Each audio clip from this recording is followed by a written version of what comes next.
you know, actually dialoguing with each other.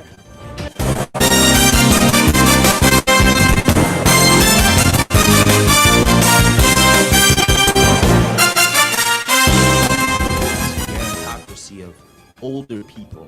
You can see there's different elder councils from different tribal groups that are essentially running things and overlooking us young people.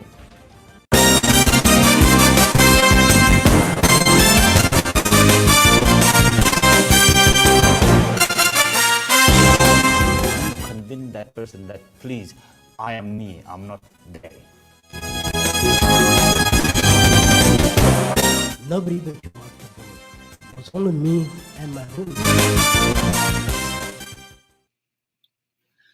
Welcome to South Sudan today.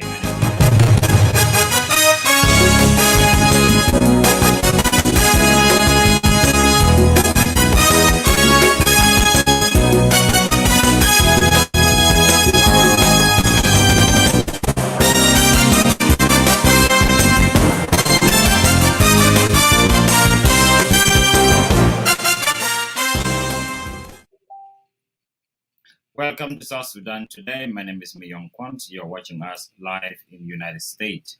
South Sudan today show strive to unite South Sudanese as broadcasting nothing but the truth. We analyze what it takes to make a meaningful change in a nation ruined by war on one hand and also severely divided by politics on the other. Tune in every Wednesday at 9 Central Standard Time here in the United States. I invite intellectuals to discuss national issues that matters to all of us. Wherever you are watching, we are here for you and we have a number of topics that we will be discussing tonight. Just for your information, Dr. Thatch will not be able to make it tonight because he has engaged on some other very important issues in which he will tell us next week when he gets a chance to come back. I wish him all the good luck and all the great things that he's doing, and we will be seeing him next week with us here. But tonight, might of our programs will be based on, again, the political parties in South Sudan, in which I'm one of the supporters of one of the great parties, the SPLM-IO. Yes, I know you are smiling, but that's my choice, and that's the great choice that I have made. Now, we will be discussing this on a segment called Inside SPLM-IO tonight, with my young rising leader from Australia, that is nobody but then Simon Toot, also known as Janggoth Ganya Tungong. With that, I give you a little music and we will be coming right back. If you have any questions, of course, you can text us live here, and I want you to be vocal as you can. This program is a free speech for every South Sudanese that has what it takes to give us what we need. Today we are free. Oh yes, we are free at last. Freedom has come today. We had a dream, burning like a fire. Yeah. Has come true today. We are believing.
يا جماعة ليه ترفعوا دولار في البنك؟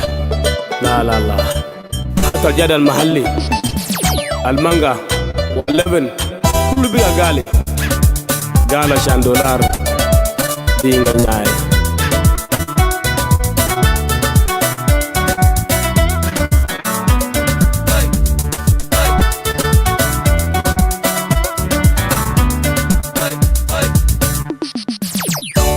كلام دولار يا دولار أجاب لك كلام دولار. كلام دولار بقى مشكلة جنوبين ما عنده قروش باكل وين ما عنده شغل باكل وين لو جات كله بقى دولار. أنا زعلان كلام دولار لو جات كله بقى دولار. أنا زعلان كلام دولار. أفهم جو يا تجار كل شيء made in Juba ليه تقول بدولار؟ دولار دم قروشنا. I'm proud of South Sudan pounds وانا زعلان كلام دولار.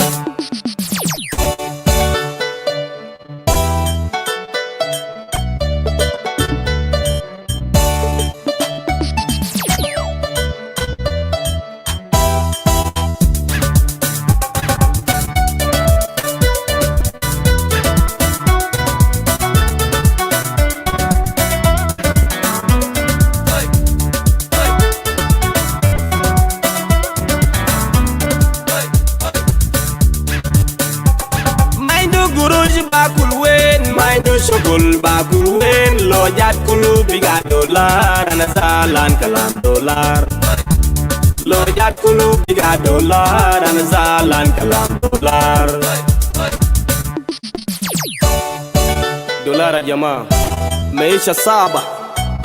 حتى السمك الفجيبة هنا برضو غالي عشان دولار.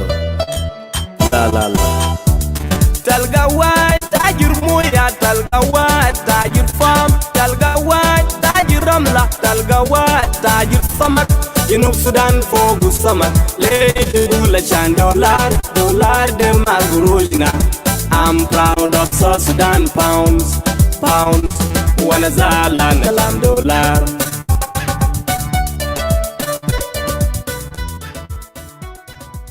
Zalan Kalam Dollar, that is very true. The musicians strikes the chord. Of course, South Sudan should work hard and avoid all this unnecessary war to make sure that our pound is able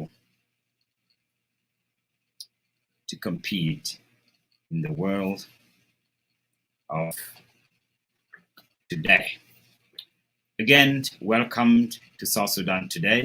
My name is Myong Kwant, and I want to welcome our very committed people who have been watching with us since the day that we started, and our super supporter who always there by the name Sarah, our mother, Sarah Dole. I welcome you. Welcome David Amor, if you are still there. How are you? I also welcome our new person, or if you change your names, it's World Walk Wall. I welcome you as well. Paintong from Washington. Is it the Washington State? I got you. Welcome to the show. And Koarik William, hi, welcome to the show. And Brother Galwak Mala Ambassador, welcome to the show. And of course, Ganya Tungong, did you send the link? Yes, I did send the link to you. Go and check, and you will definitely get it. I'm waiting for you, and we are ready to go for the SPLM IO tonight. Now, the only person that I want to join us here is the person that think we are wrong, because we will make you understand what you think that is wrong. And that is what I want. But other than that, we will discuss more. I want to welcome, by the way, not welcome. I want to invite our IG, SPLM IG friends. Do I call them friends? I don't know. We are more than friends, of course. But we are friends. We are friends, no problem. But one thing that the SPLM-IG has done right is for the acting SG of the SPLM-IG, Peter Lambuth, to tour South Sudan. And well, the reason I think is a good idea is how that is how a country that is a multi-parties does the politics. So I definitely agree with the idea touring the South Sudan with the only question that where are the other parties?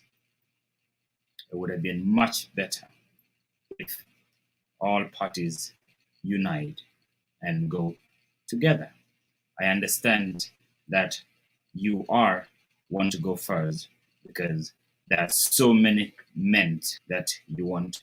There are so many issues that you want to go and mend, and I understand that. But our logo here says it all. Wherever you go, there is the sky above you. And if you look up above the sky above you, you will see a SPLM-IO. It doesn't matter where you go in South Sudan, the sky above you is the SPLM-IO as well. So that is our motto, and that's why I think it's good that the government of South Sudan should allow the parties to be free, and I have no problem for the SPLM, even though SPLM-IG go to South Sudan without us, SPLM-IO will always be there because we are at the right story. Now is the time to put our rules, the gun, and tell our people, the people of South Sudan, the power of the country belongs to the people.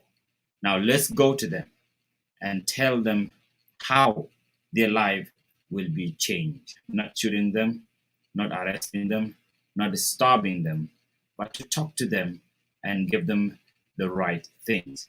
And that's what I think we should be doing. Yes, David Amor sent links to you. All right, I think I'm definitely going to send links to you, David. And there you go. You see the links. All I need from you, anybody that wants to join us tonight, there are only two things that you needed to do. One is to have your suit on. To have your suit on, have your tie on, and two, a great smile. That's all we need from you. I don't have one. Too bad I was not blessed for one. But I think smiling is not a bad thing after all. Let's see some more dollars.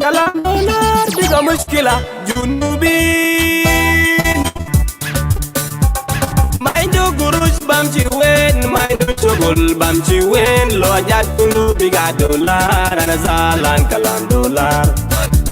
Lo jat kulu biga dollar, anazalan kalam dollar.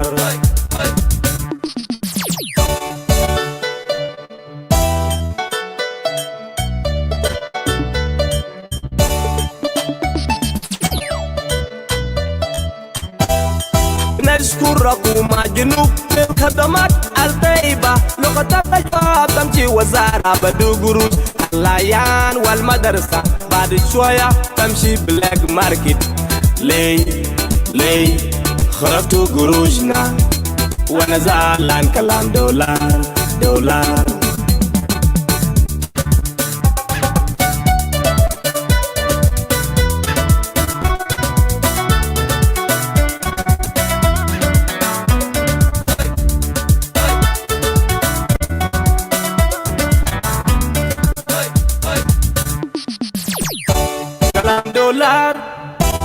يا دولار ارجع بلدك كلام دولار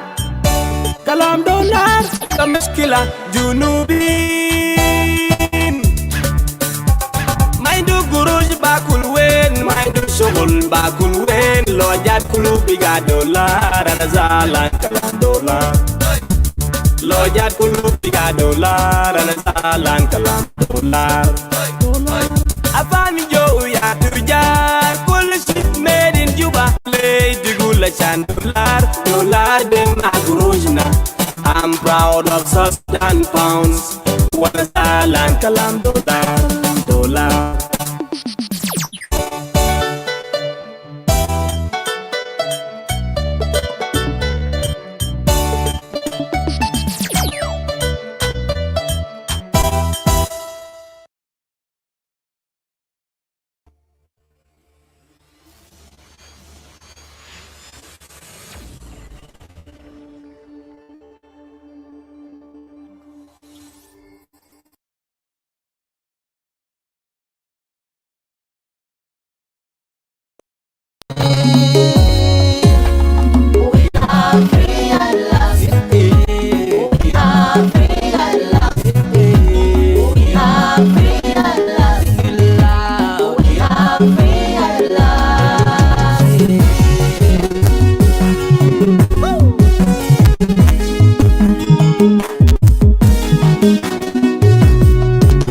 We were marginalized, but never, never surrendered. We choose to be free. We are free at last. They tried to colonize us, to do away with our culture, and we said no, no. We are free at last. Across the bridge, in the promised land, let's celebrate our victory. We are. Right, welcome to South Sudan. Today, my name is Myong Kwant. I'm sorry, but I was trying to make sure that I bring in my the invitee, the person that I have invited, and actually I definitely send it to them the links. And also for those who are watching, I have sent the links through my comment sections. You can also see it there. But like I told you, if you want to comment, no problem. Definitely, you are welcome. We are discussing inside SPLM tonight. It is very in-depth discussion, and I hope that you will learn something tonight. Now, David Amor said it is time for the SPLM's Iowa to do their part to go and tour any part of the country on their own too, at any time they feel to do so. Perfectly right. You got it right, David. This is the time. South Sudan must be free. Everybody must be free for this, and I really agree with you.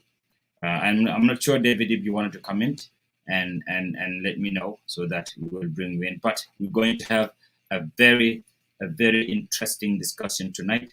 Your question will be allowed, but we will want to tell the world, the South Sudanese, what really is the SPLM about. Brother and comrade Simon is very ready, and I'm ready as well.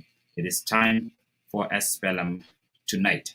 I'm going to invite Brother Simon, Comrade Simon, a young leader who has shown his skills in the world of media.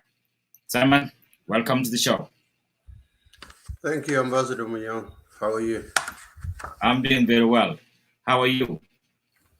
Very good, thank you. Thank you. Sorry I delayed because I didn't see the link.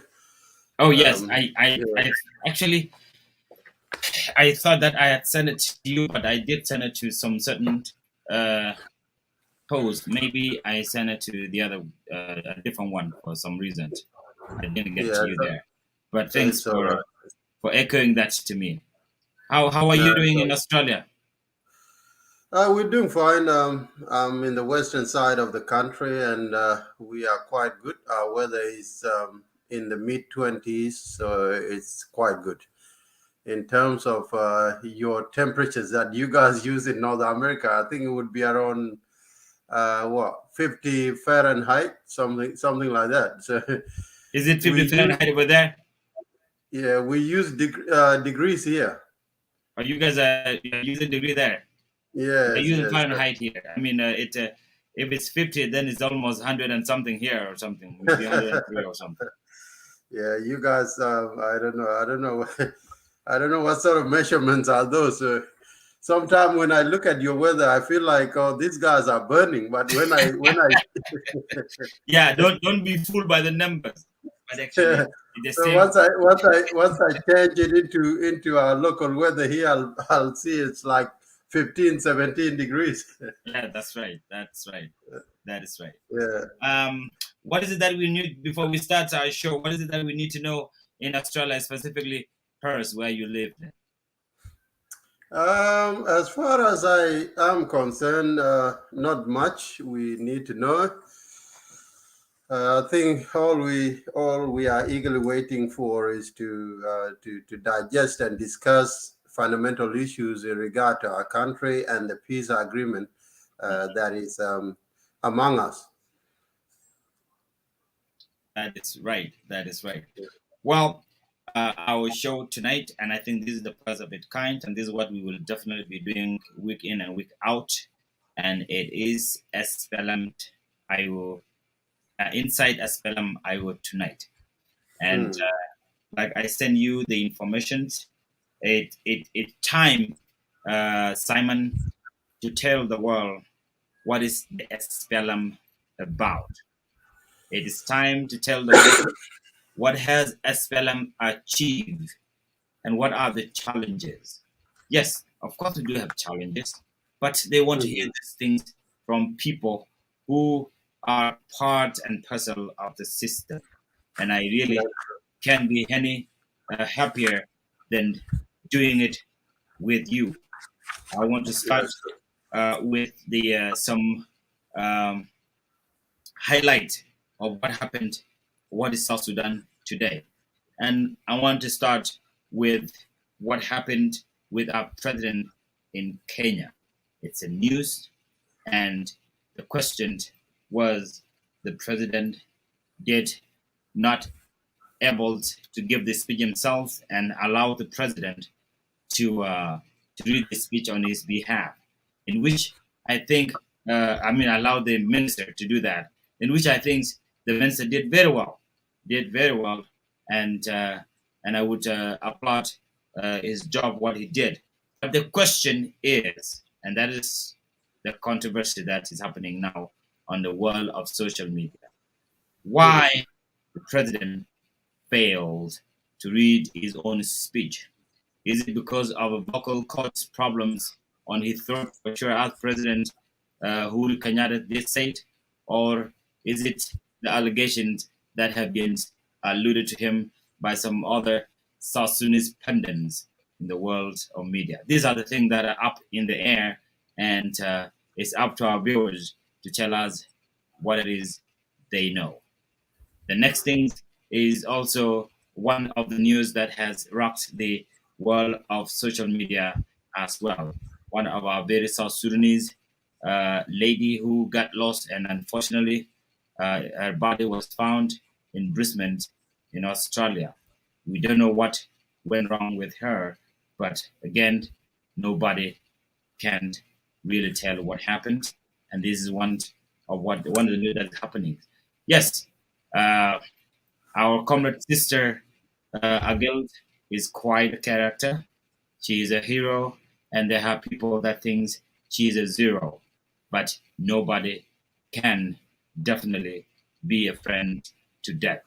Our condolences goes to young, and I would say it, to one of the very great fighters for South Sudanese, because Agil herself fought so much as like any other person in South Sudan who hasn't wronged anybody. We have all wronged ourselves. So I know her personally, and my condolences goes to her family and the rest of the country. I want to welcome one of a young South Sudanese whom I really enjoy her show. Her name is Nyajany Biang Koda. I think this is your first time, Nyajany, today. I really, my heart goes to you.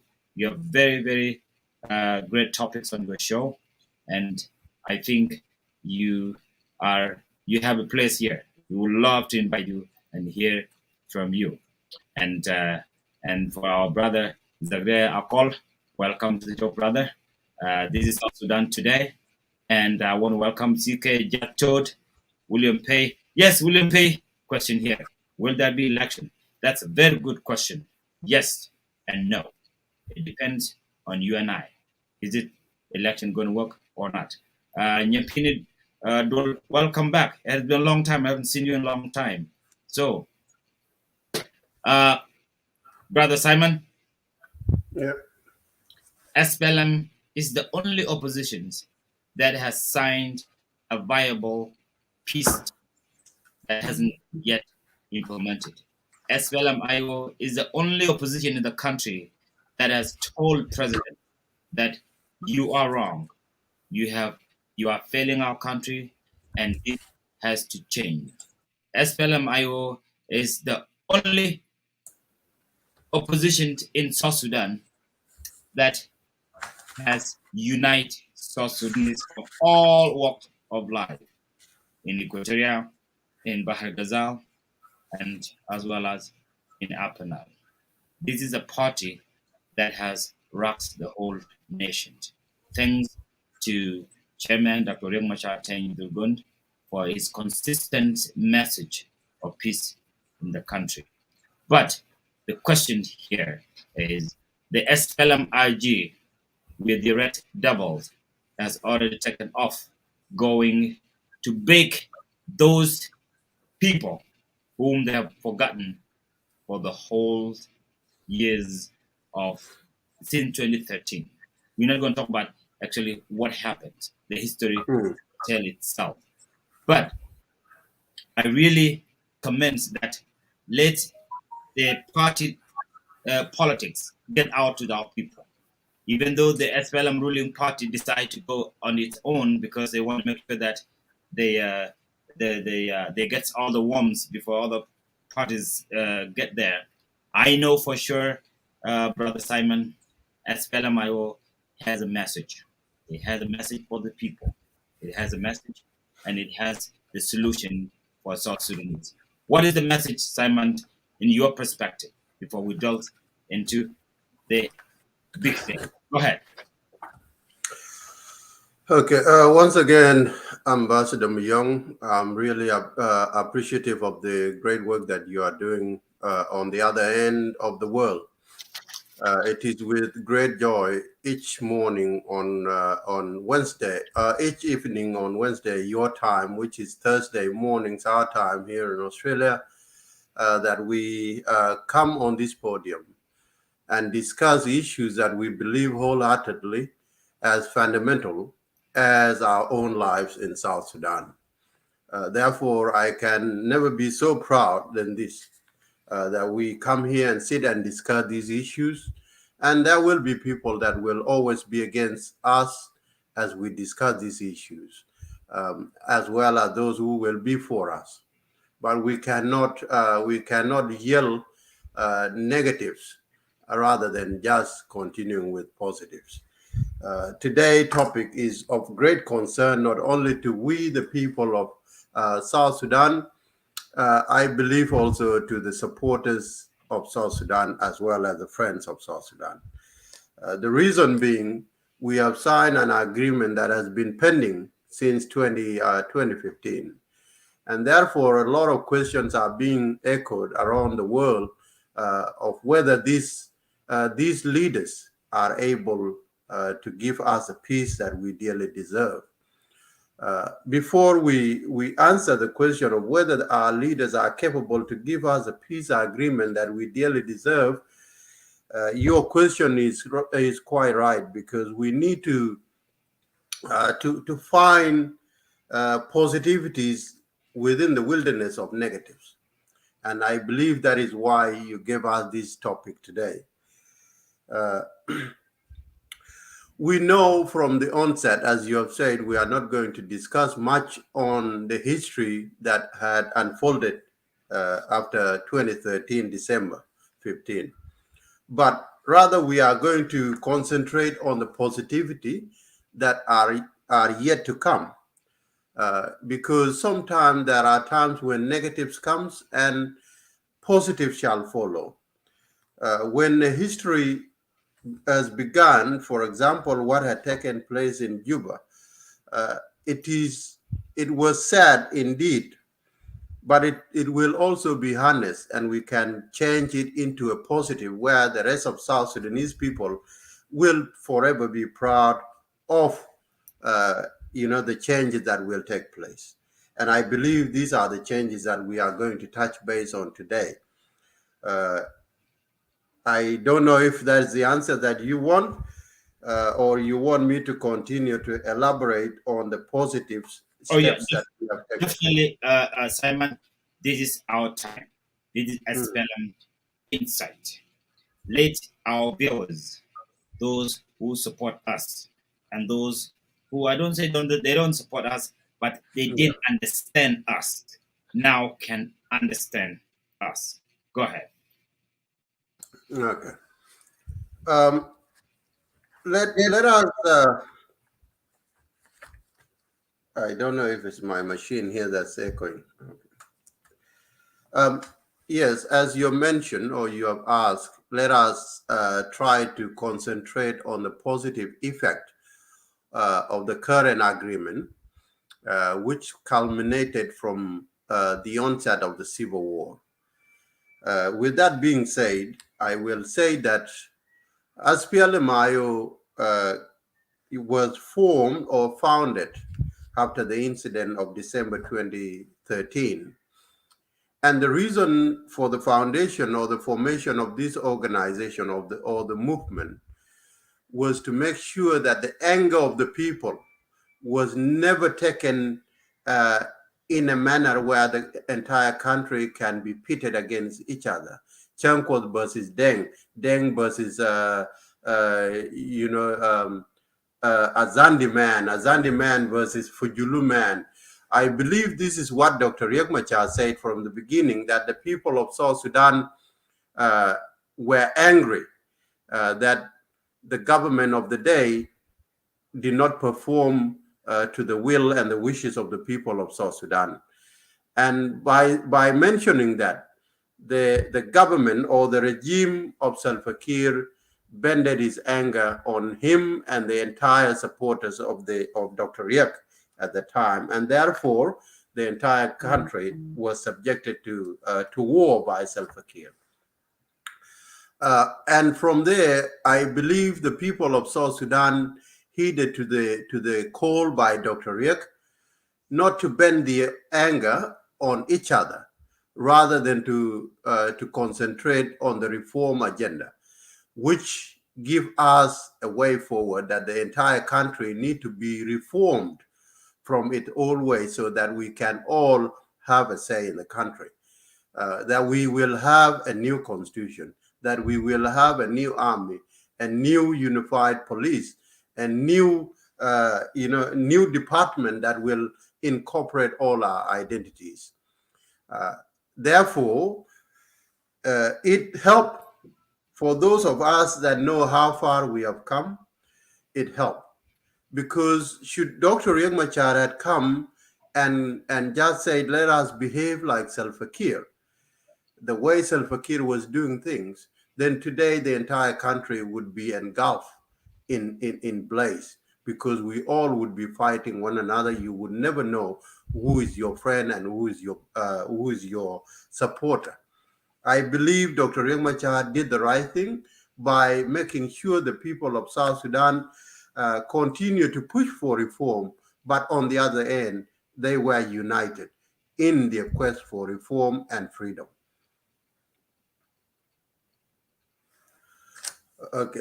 That's great. Go ahead. Let me bring this.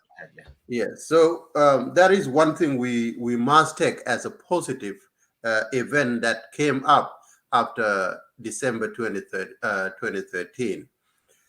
The other positive event that has come up is that as of now, if you look at how the peace agreement has been designed, it's been designed to actually spearhead the reform agenda. It might not be an overall change that we, the rest of the people, might be yearning for. For example, some of us might have been saying that let us change the entire regime, Salva Kiir as a head and everybody that was working under Salva Kiir. Maybe we are not going to achieve that reform or that change, But in other way, we are going to achieve this reformation of the entire institutions of South Sudan uh, by making sure that the revitalized peace agreement is implemented in full. It will give us a new police. It will give us a new soldiers or new defense force in South Sudan. It will also give us all the other departments being reformed. Justice system will be reformed. Constitution will be re-amended or reconstituted so that it will incorporate all our identities. Therefore, I see this as a new beginning for the people of South Sudan. It is a positive start.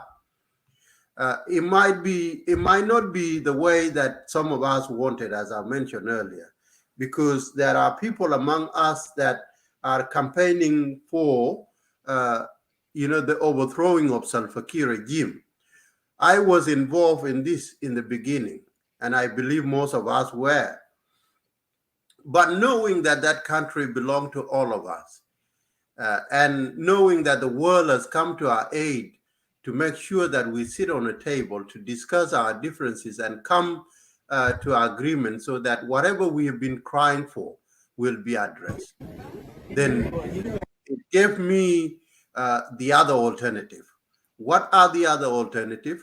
Is to make sure we agree on the way forward, on the path forward with those in the SPLM-IG and all the other warring parties, so that we understand Salva Kiir is the son of South Sudan. If he had done wrong, like I believe he has done wrong, he has killed and massacred innocent civilians and citizens of South Sudan, there will be time when we return to peace, justice will take its course. But until then, we cannot serve justice in war while we are in war. We will serve justice when we receive peace and our people are back to their homes and the systems are reformed. I believe that if this peace agreement is implemented in full, it will give us all the reformations in all sectors that we have been yearning for. And such being achieved, if we achieve that reformation of all the sectors, South Sudan can be changed for good. If we cannot be able to achieve this reformation through the peace agreement, what will eventuate after all this, if in case this peace agreement collapses, it will be returned to war, and South Sudan can be segmented into groups and militiamen, and therefore there will be no safe haven in South Sudan. The only reason as to why you see us returning back home now, whether you are for NAS, you are for IO, you are for RG, the reason as to why we are going back home is because there is one person, one movement that has actually offered much of their time and their interest to make sure that peace return in the country. And this is where Dr. Riek Machar and the SPLM-IO comes in. If the IO never returned into the capital city, Chenkos would never like to go back to South Sudan. Deng would never like to go back to South Sudan, regardless of the tribes you come from, because you will feel unsafe. But when we hear that Dr. Riek and the IO are in Juba to make sure peace return in the country, then now Juba is populated because majority of our people have chosen to go back home. So that is another positive that has taken place. Of course, later on during the show or throughout the show, we will probably touch base on the negatives that are impeding the implementation of the agreement. But for now, I will dwell much on the positives. Perfect. I want to comment on what Amor said. Yes, of course, Salva Kiir is our president, and is President Salva Kiir Mayardit. Of course, we know that. The name Salva become synonymous to president as well, but that is all right. Thank you so much for correcting that. There's no reason why I cannot call him president, whether I like him or not. I respect the nation of South Sudan. So over there, that's why people are injury of our leaders, because they are not just there as themselves, but they are there as the representatives of our beloved country.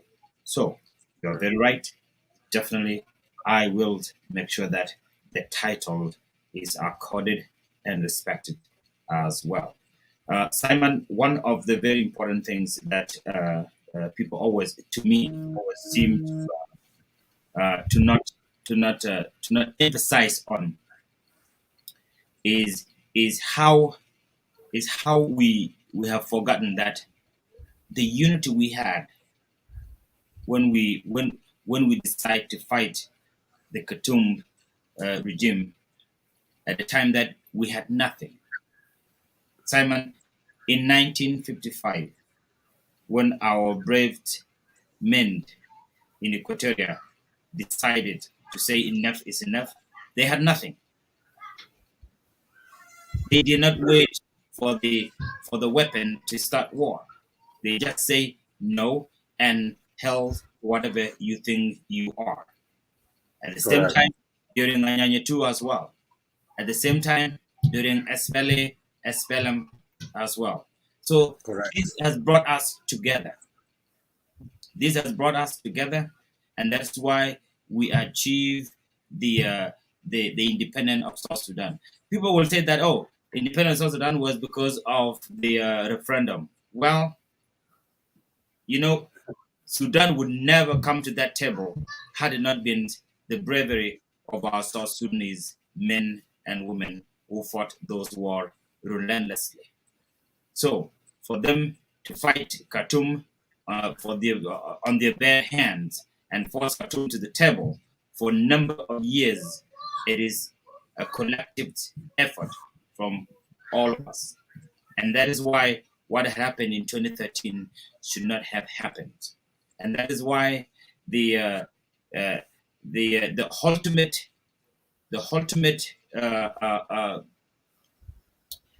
ultimate wind we had to have the South Sudan as the Republic of South Sudan was awash in 2013, because we let our egos take over us.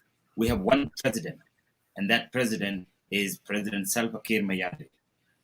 It does not matter what happened, but as a nation, we tell him to hold our country together. The reason why I went back a little bit of a story is to see, what we discussed last time about the song that was sung in Bill Farm.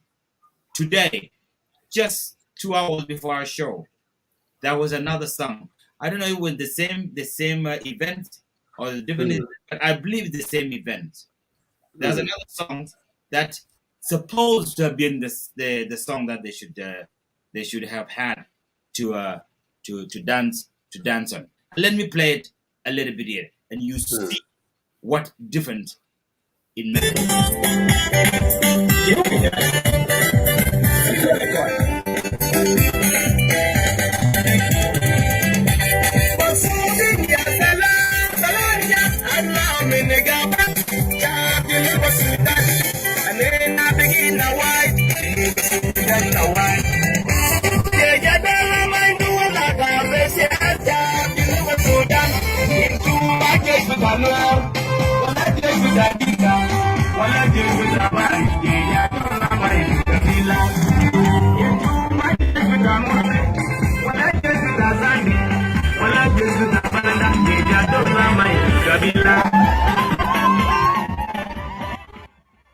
You see, Simon, this is what I'm talking about.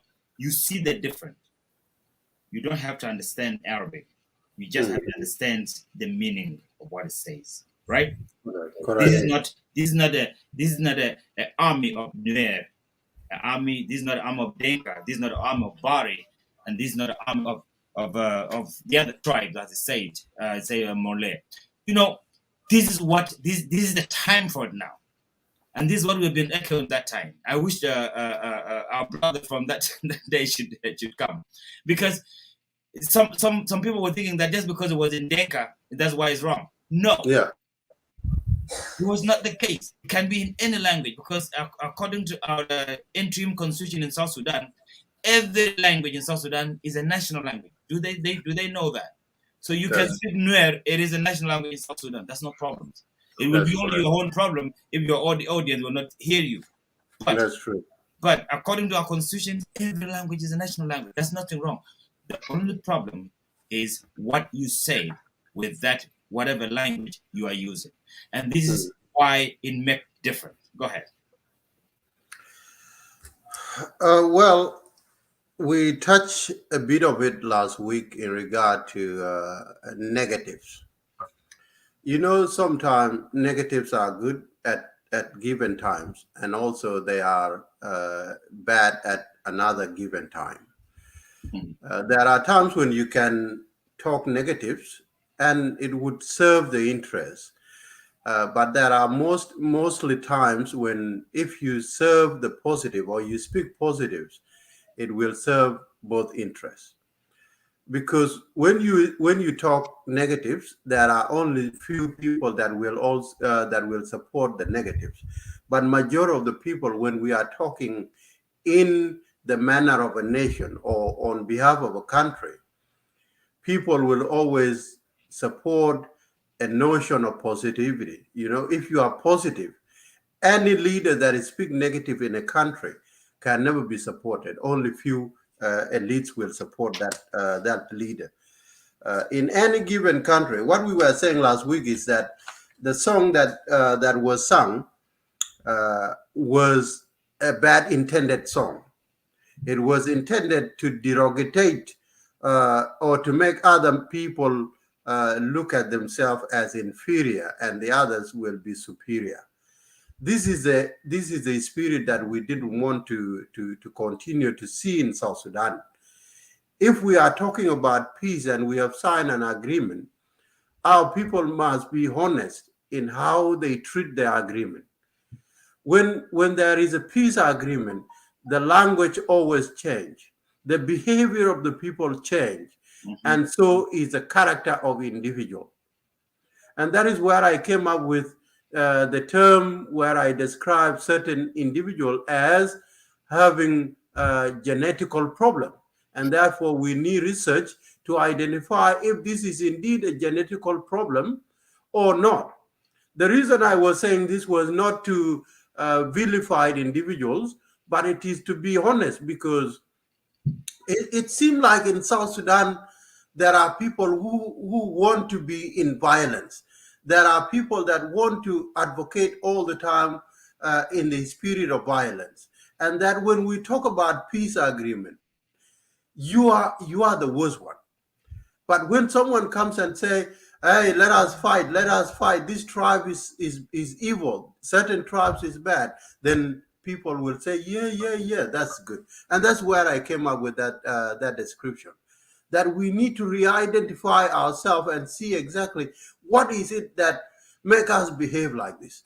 What is it that make Chemco behave in a way that will always undermine the peace agreement, that will always kill his fellow South Sudanese?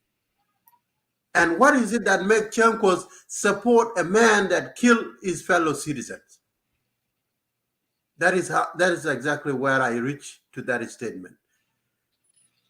So this song that we have just heard, I can hear some of the Arabic terminologies. It was of a unity.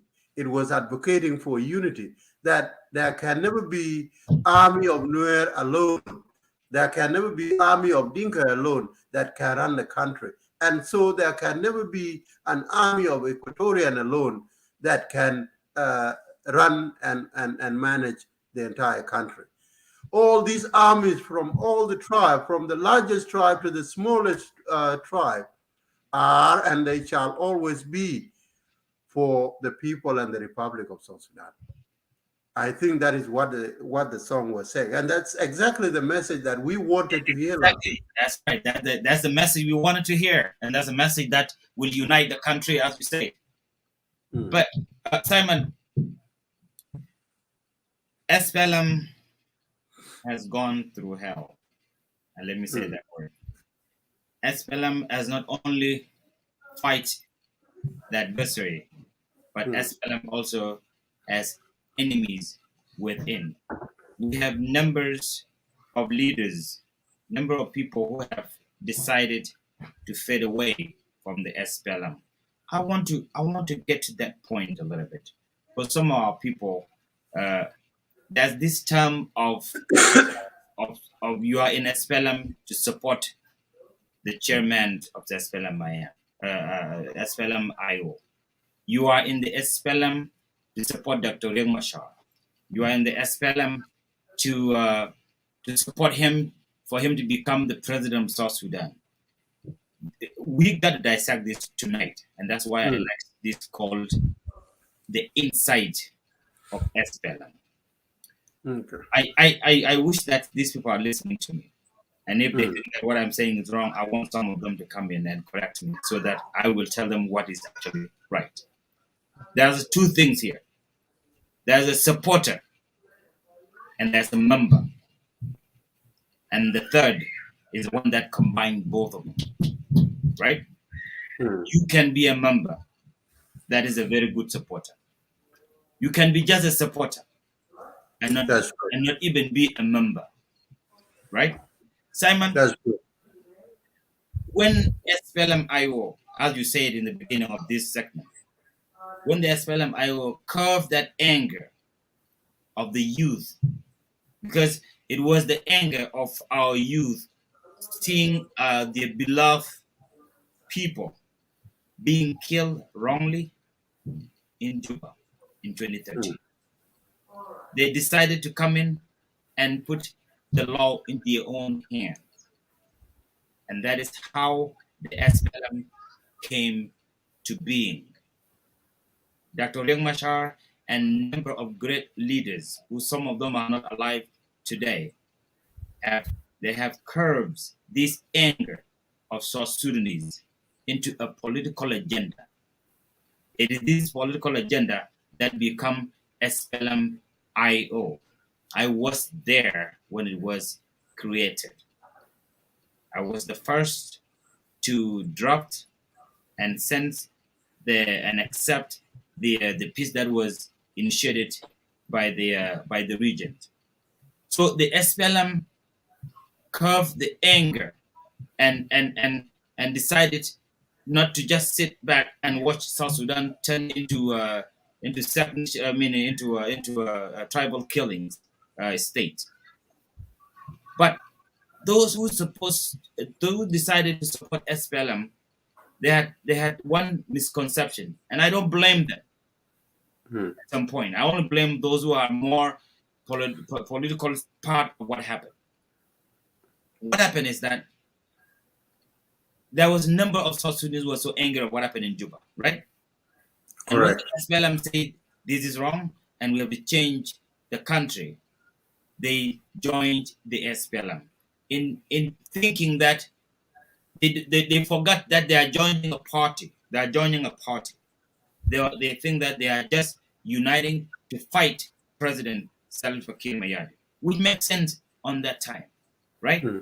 But once the anger died down, when the war became prolonged, and then those who came to fight because their people was killed versus those who fight to change the country become oil and water. And this is what began to hurt SPLM-IO.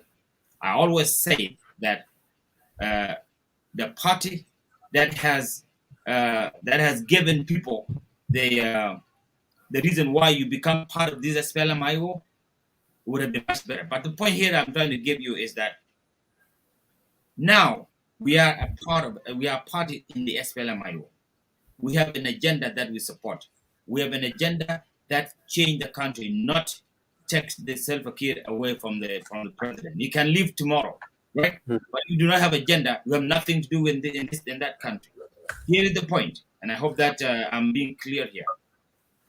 If you support SPLM, how did it turn out to be supporting the chairman of the party and not the vision of the party? And that's what I want to hear from you, Simon. If you can Give me your perspective on that. Okay. Thank you, Ambassador Myong. You know, what we are doing here is for our own good. It is also for the goodness of our country as we move forward. Change will come.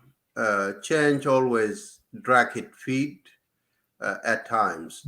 There's never been a quick change. Changes are always slow and steady.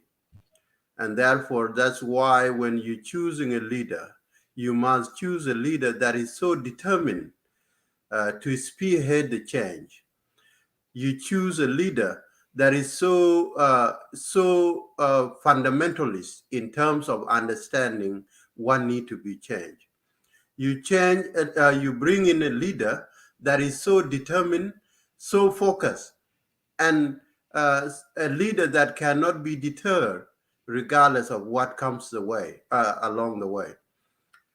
And therefore, that is where, if you look at the leadership of the SPLMIO, spearheaded by Dr. Riek Machar, it's because Dr. Riek for far so long has been so determined in his quest for a freedom and a free South Sudan.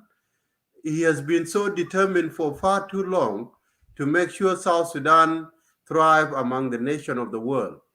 There are people who are getting tired of that. There are people who want to usher in shortcuts. They don't know what the end shall be. So today I'm going to talk a little bit on why do people refer to those who are supporting the SPLM IO as supporting Riek Machar. One reason, because we are people that has been so glued into this movement.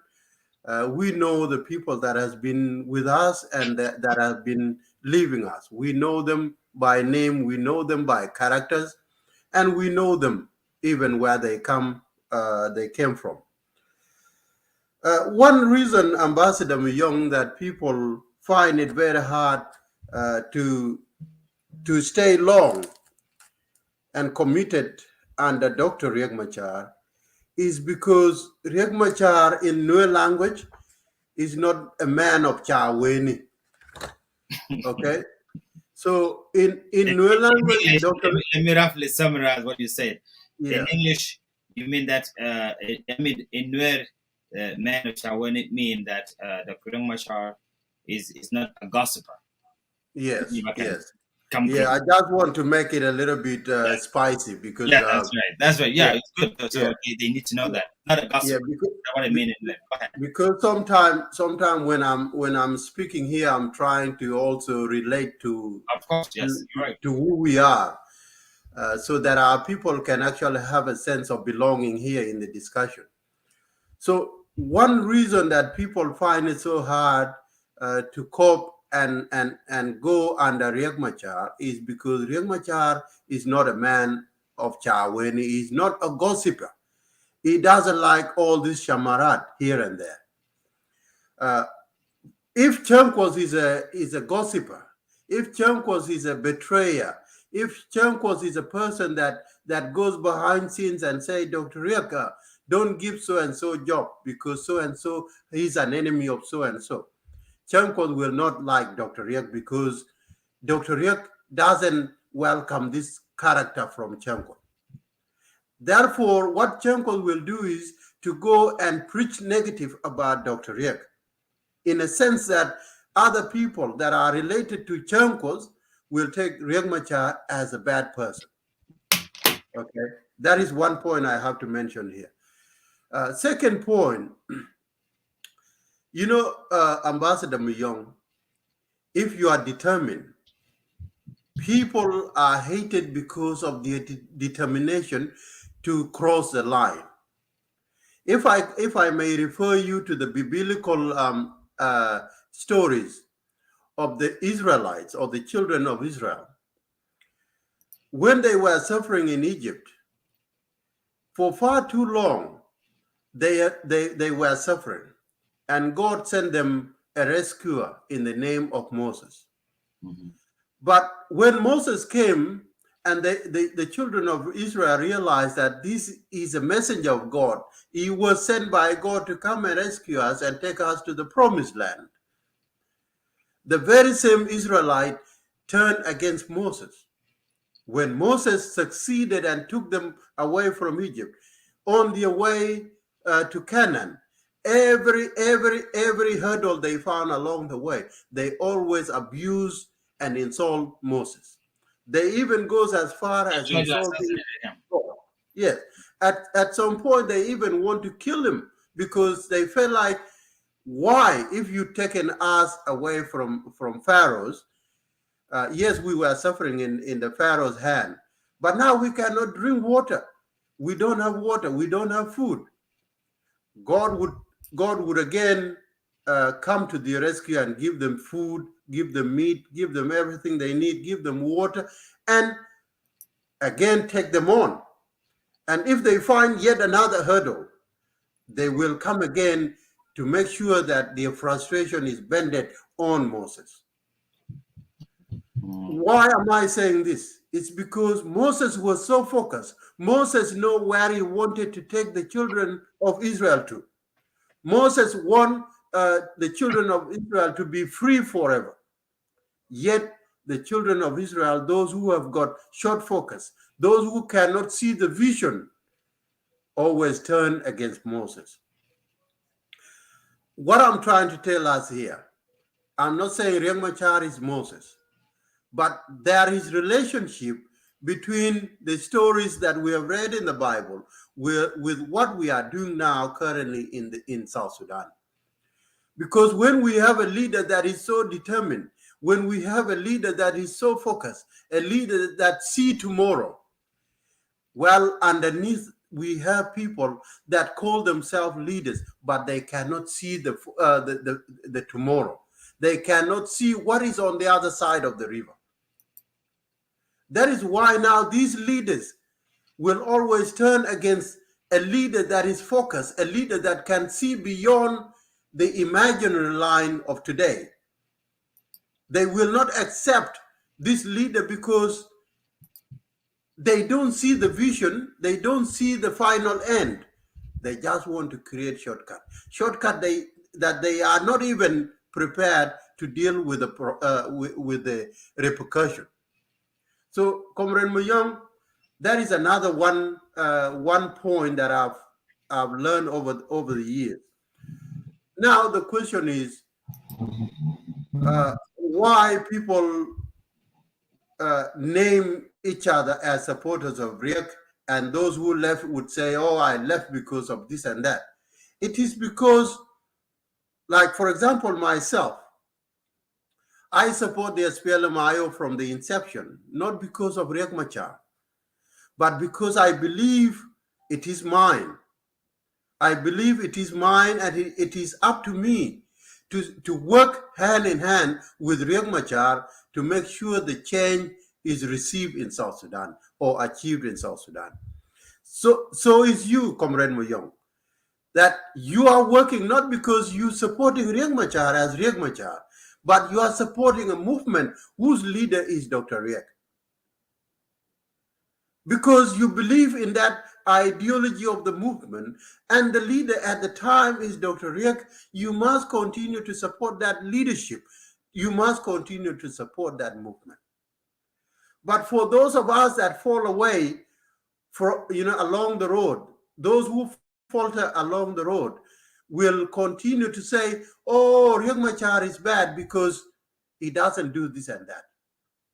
But these are things that are being used by individuals to demean this person, to try to destroy this characteristic or the character of this leader. It has nothing to do with the fact that if we give these people leadership, they cannot achieve anything, because history has proven them wrong already, that regardless of what sort of leadership we give them, they achieve nothing. Yet they want to destroy a leader that continue to achieve things one step at a time. So yes, even you, Comrade Muyong or Ambassador Muyong, people will continue to say you are a supporter of Riek Machar because that is what makes them happy. That is what makes them feel that they are achieving something. Now, one notion that people use over the years is that I'm running away from Dr. Riek because of the wife. That is another notion that people use. Now, sometimes you fail to understand the reasoning capacities of our people. Before they say a statement, before they go on the media to show their frustration, sometimes I fail to understand whether they have actually think about what they are going to say, or they just run out of word to say, and the shortcut is your wife, your wife. And the question I always ask Comrade Muyong is that everybody has the right in the world of 21st century to be a leader, to be a supporter, to be a member. And so is the wife of Dr. Riek Machar, Comrade Angelina Teng. So over the years, she became a member of the movement the same way you did, the same way I did. She served the movement. She went in the bush, and perhaps she would have got killed in the bush. And the question I always ask is, what could we have said today? Let's say if Angelina Teng was killed in the first incident from Juba to Pagak or Juba to Nasser, and then the second incident from Juba to Congo. What could we have said today while we are supporters of the movement? Would we say Angelina was killed because she was a wife of Dr. Riek Machar, or would we be saying that she was killed because she was a member of this great movement? I believe, as myself, I think you mute yourself. Yeah, I muted myself. Yeah. That's a very great point, and keep your thought right there. I want to add something on what you're saying. The one of the factors that has cost us a lot or challenged us is the nomination of Mama Angelina. And there's two problems that people have caused for refusing Mama Angelina. One, they shouldn't see her as a wife of Dr. Riek. They should see her as a cadre. That is she qualified to do what she does? That's one. Two, they forgot that for those who think that okay, now she cannot do it because she's a wife of Dr. Riek Machar. The rest are saying no, a woman cannot be chosen. And on top of that, a woman cannot be the head, cannot lead the army. Correct. These things are things that partially is because the IO has no chance of explaining itself to people. They know nothing of what Angelina had achieved into this. They know nothing of what Angelina can achieve and she's achieving right now. And that's one thing. But even if Dr. Riek Machar were to be wrong, and that's why coming back to what you are telling them now, even if he was to be wrong, right? Because we know that he's not Jesus, right? We agree that Dr. Riek Machar is not Jesus. And if he's not Jesus, he can be wrong at any time. And these are one of the things that he can be wrong on, which to me on this part, he's not wrong, right? Because we have only one SPLM-IO with tens or millions of people from all South Sudan. If you support SPLM-IO, because you think that Riek Machar will give you a position, you are wrong person. Go ahead. Okay. Thank you for adding on. Yes, sometimes it is important that we discuss these things. That there will be ears that will hear what we are talking about. I know there are the extreme rights individuals that will never give ears to what you are saying. But for those of us that are willing to understand and discuss these issues, I do understand your point, and we move along the same line. The reason as to why I came up, I brought it up, is because it is one of the negativity that is relating to the notion that Riek Machar, Chankos is a supporter of Riek Machar, Muyong is a supporter of Riek Machar. Anybody that is saying that let us support the movement, even if you have differences with Angelina, even if you have differences with Dr. Riek, let us continue to support this movement because it is time for them to lead us. Now you will be called a supporter of Riek. And the people that are calling you this are people that even as they stand, if you give them the leadership, they will achieve nothing. They have proven it. Even the time when they are with us as normal members, as supporters of the movement, they achieve nothing.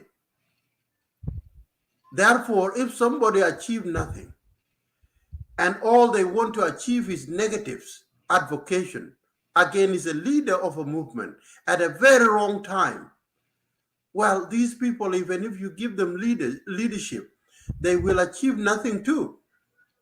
And that is why even myself as Chankot, as a normal member of this movement, at this point in time, I don't see any person that I can support against Dr. Riek, because Riek Machar is a leader of the movement, and the movement is ripe.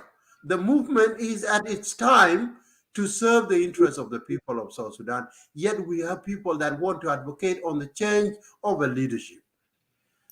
And another thing I want to touch, Ambassador Muyong, in correlation to the fact that David, I saw you and I will bring you on as well. Let Simon finish his thoughts here. So in relation to this notion, you mentioned a very good part, that yes, there are people that were angered that Angelina was a woman and that she does not deserve that position. That is the manner that we know in our villages. But it is time for us to even preach.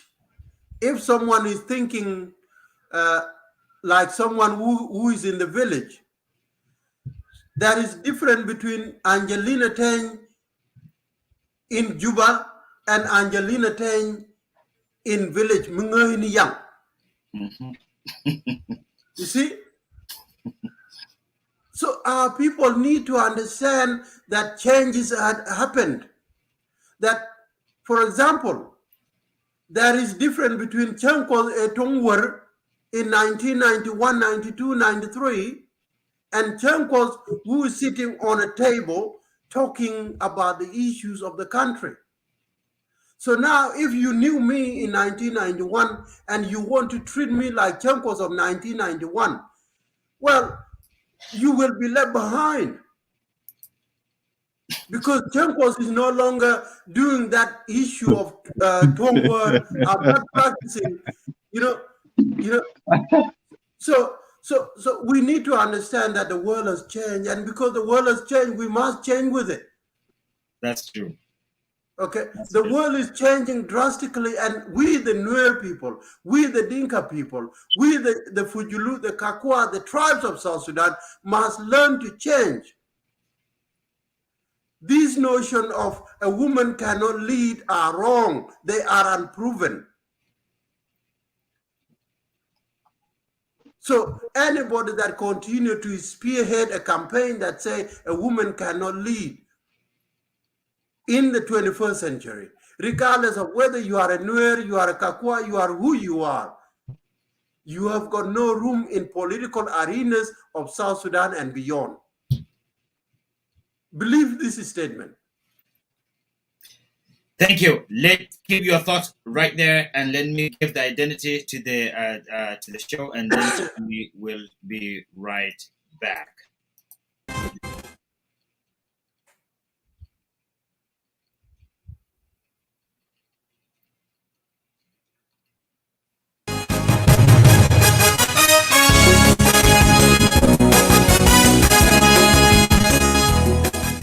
We don't see our leaders, actually dialoguing with each other.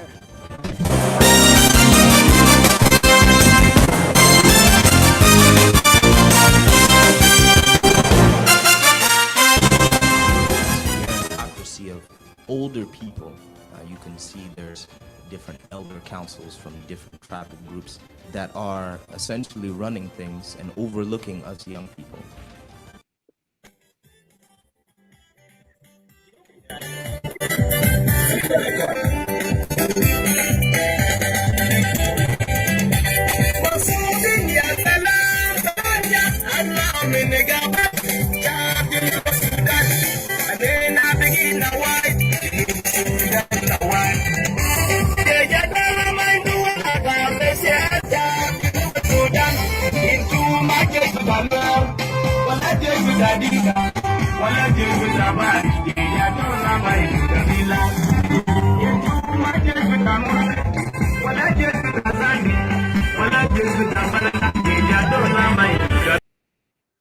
Welcome to South Sudan. Today, my name is Myong Kwant.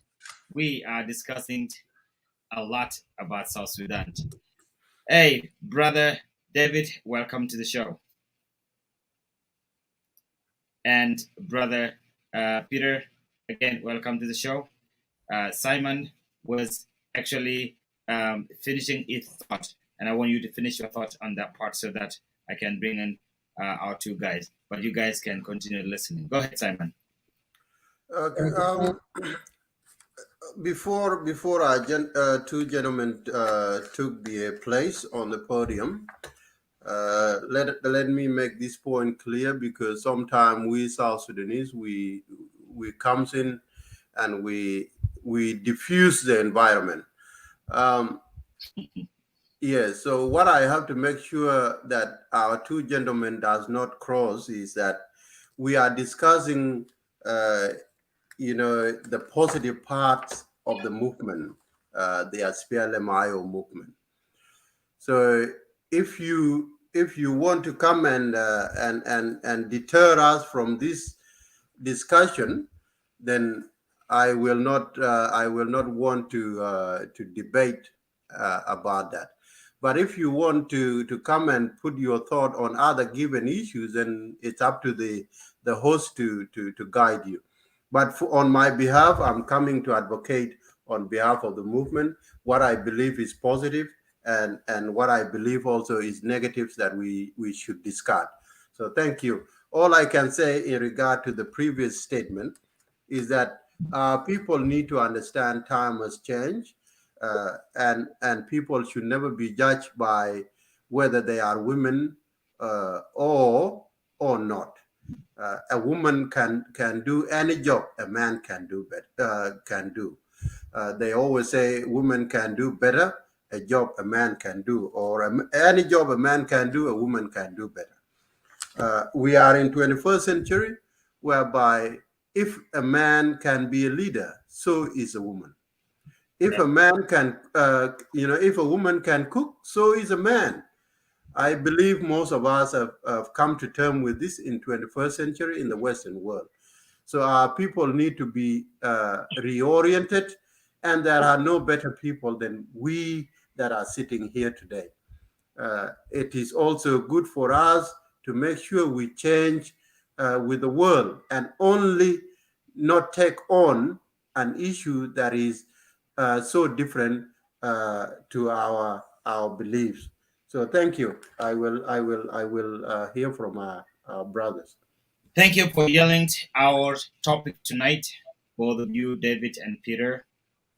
This is Inside SPLM IO tonight. And the Inside SPLM IO does not mean that we only focus on positives. We also, like Simon said, we also tackled challenges.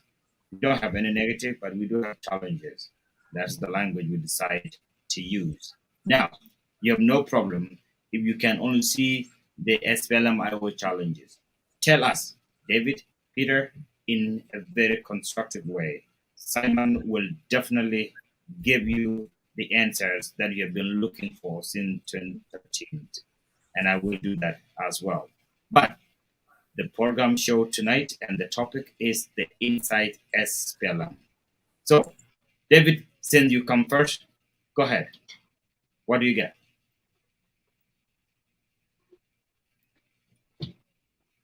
Oh, it is my pleasure to join you.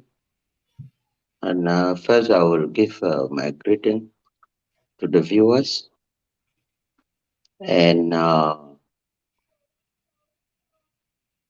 as always, for us, we the people of South Sudan, we are much more energetic when it comes into politics. And the only problem comes with the generalized either a situation. And as you mentioned before, there is a difference between a supporter and a member, and a difference between somebody who is a go-between. Dr. Riek is the founder of the SPLM by virtue of his own commitment as an individual. If I can remember the first time he was commissioned to go and fight in Western Upper Nile as a zonal commander, that was between 1986 to 1987.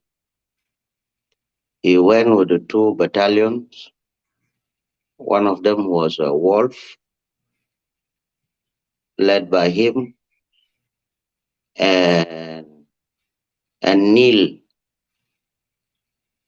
battalion was led by someone called Deng Ajuong. He was deputizing him. And they went and fought a good fight to an extent, capturing Nadok and Lair. In among all those battalions, majority of them were Dinkas from Barazal. Majority of them. 80% of those battalions were Dinkas. But he was a commander. And of course, for us, by those days, we did not have to differentiate of who is a Nuer or who is a whoever. What our differentiation used to come by an identity of Syria Batak, Gua Batak, it Zolta at Gua. Kanta Gultan min Gol, ita min Gol. Kanta Gultan min Timsa, ita min Timsa. Arrangement has to be made. Now, when things are changing, what brings the changing or the changes is a question of a compulsory political realignment. A compulsory political realignment. What do I mean by this? Majority of our people, of our supporters, or our members had to come in with a fresh mind, trying to say, we want to realign the movement. That is one part of it. The second part of it is a quest for a pastor way or a shortcut to democracy. This is what has fragmented the movement, So, David, you because accept that we much did of it. us, The problem is that we did it in a shortcut way. come again? I say you did accept that the SPLM need democracy. The only problem is that we shouldn't take a shortcut to democracy. Is that what you're saying? Well, this is well. If you can remember, the beginning of what brought the civil war, it was in the SPLM house. It was the SPLM among themselves, and both of them were the SPLM caretakers. They were not supporters, because, as I define, a supporter is someone who comes in by funds, making funds. Because if you can watch when you are playing, when a football match is a stage, if a supporter run into the field while the game is on, they are not given cards. They are sent away by a police or whoever is in the authority. But if a referee moves in while the game is on, they deserve a red card. So this is what I mean. A supporter is someone who cannot take any responsibility You continue on that. I'm not that when smart. the quarries comes in. I play soccer myself, so I want to understand your analogy. You say that if a referee did what? My knowledge is this. Mhm. My knowledge is this.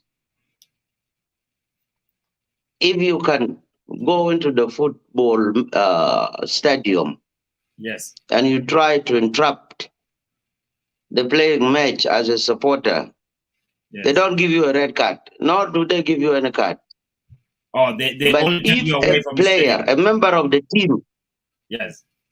if a member of the team, one of the members, moves in, interrupting the play, they deserve to have a card. Mhm. So this is the difference between a supporter and a member. Okay. I Now hope you got my analogy. I got you now. Now, in terms of SPLM, what does that mean? All like In terms of what the I can SPLM, what it means, what I can say, Comrade Mayong, Yes. just to make it easy for all of us.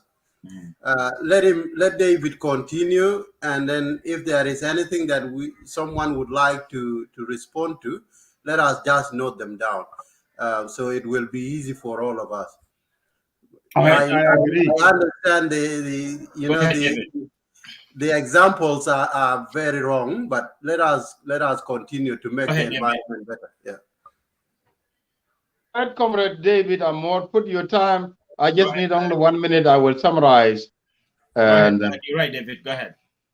You're doing right. well, for me, I just want to participate in the topic, and my participation, what I just brought in that analogy was the question you asked before as a host.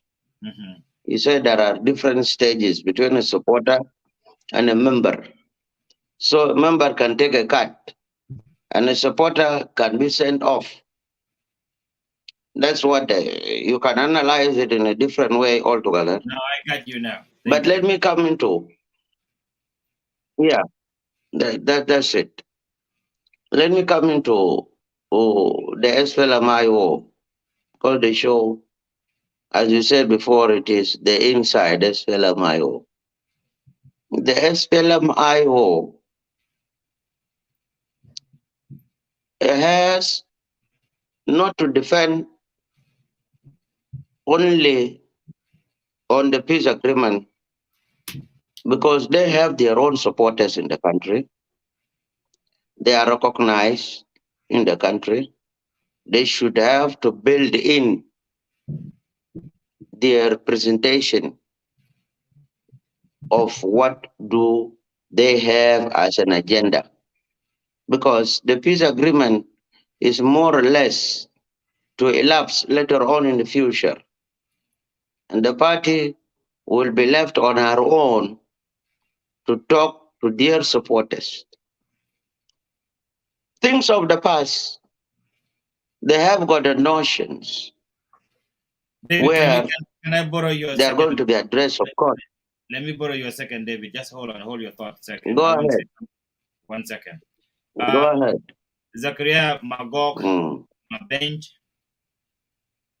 with respect to you as a viewer, I please, my brother, I want you to not disrespect our show. You have all the right, but please be constructive. We want to hear from you. If you think what you are doing is wrong, again, it is your right. But I will not tolerate turning this into personal attack. We are here as South Sudanese. This is a free speech sort of a media platform, but not to attack individuals.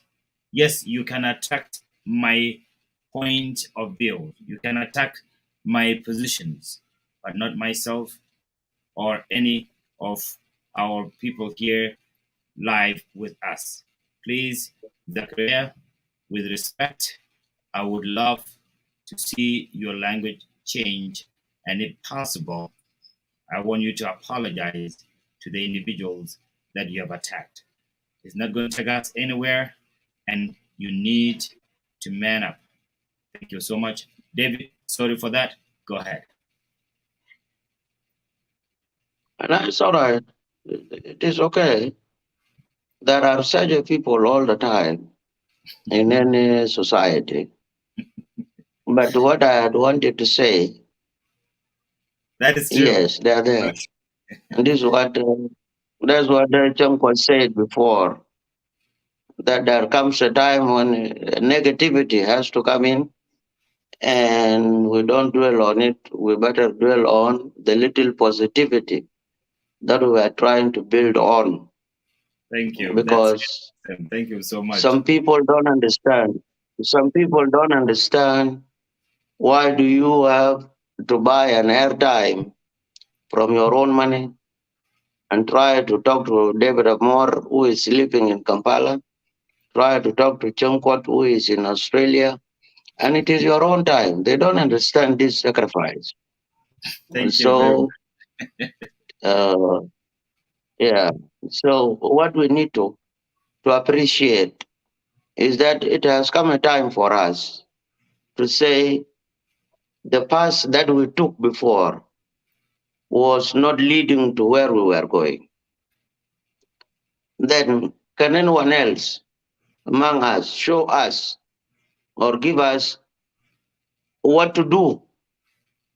Because both of us, whether in the government or in the opposition, did not reach the catalog of where do these people want to go. And a good example was when we were fighting the war of the struggle, as I brought it before, there was a map ahead of us to follow, which is the independence and the freedom of the people of South Sudan from Khartoum. That mark, this was the mark that brought us up to this time. And the mark was spearheaded by the same leaders of today. They might have gone wrong, which is yes, because they have gone wrong indeed, Thank you. and they Because know it, that indeed they have gone wrong. Yes. In my conclusion, there are two things. One, the SPLM-IO up to today, if not, and Brother Chankos there might correct me, their leader, who is Dr. Riek Machar, still remain a vice chairperson of the SPLM mainstream. And that is the reason why the National Liberation Council has not yet set. When the National Liberation Council scheduled to set or to sit, we have got a lot of our members who decided to form their own political parties. So within that meeting, that will be the right meeting of where we will say now we have disowned Dr. Machar as a vice chairperson of our SPLM National Liberation Council or the SPLM in general. We have General Paganamum still remain as the SG. So for us, we also have got a challenge at the meantime, and the only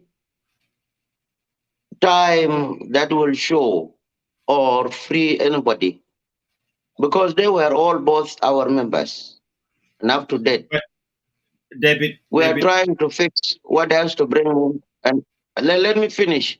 Please, you have been interrupting me, okay? Let me finish or else, okay? Now, just give me just only 1 second.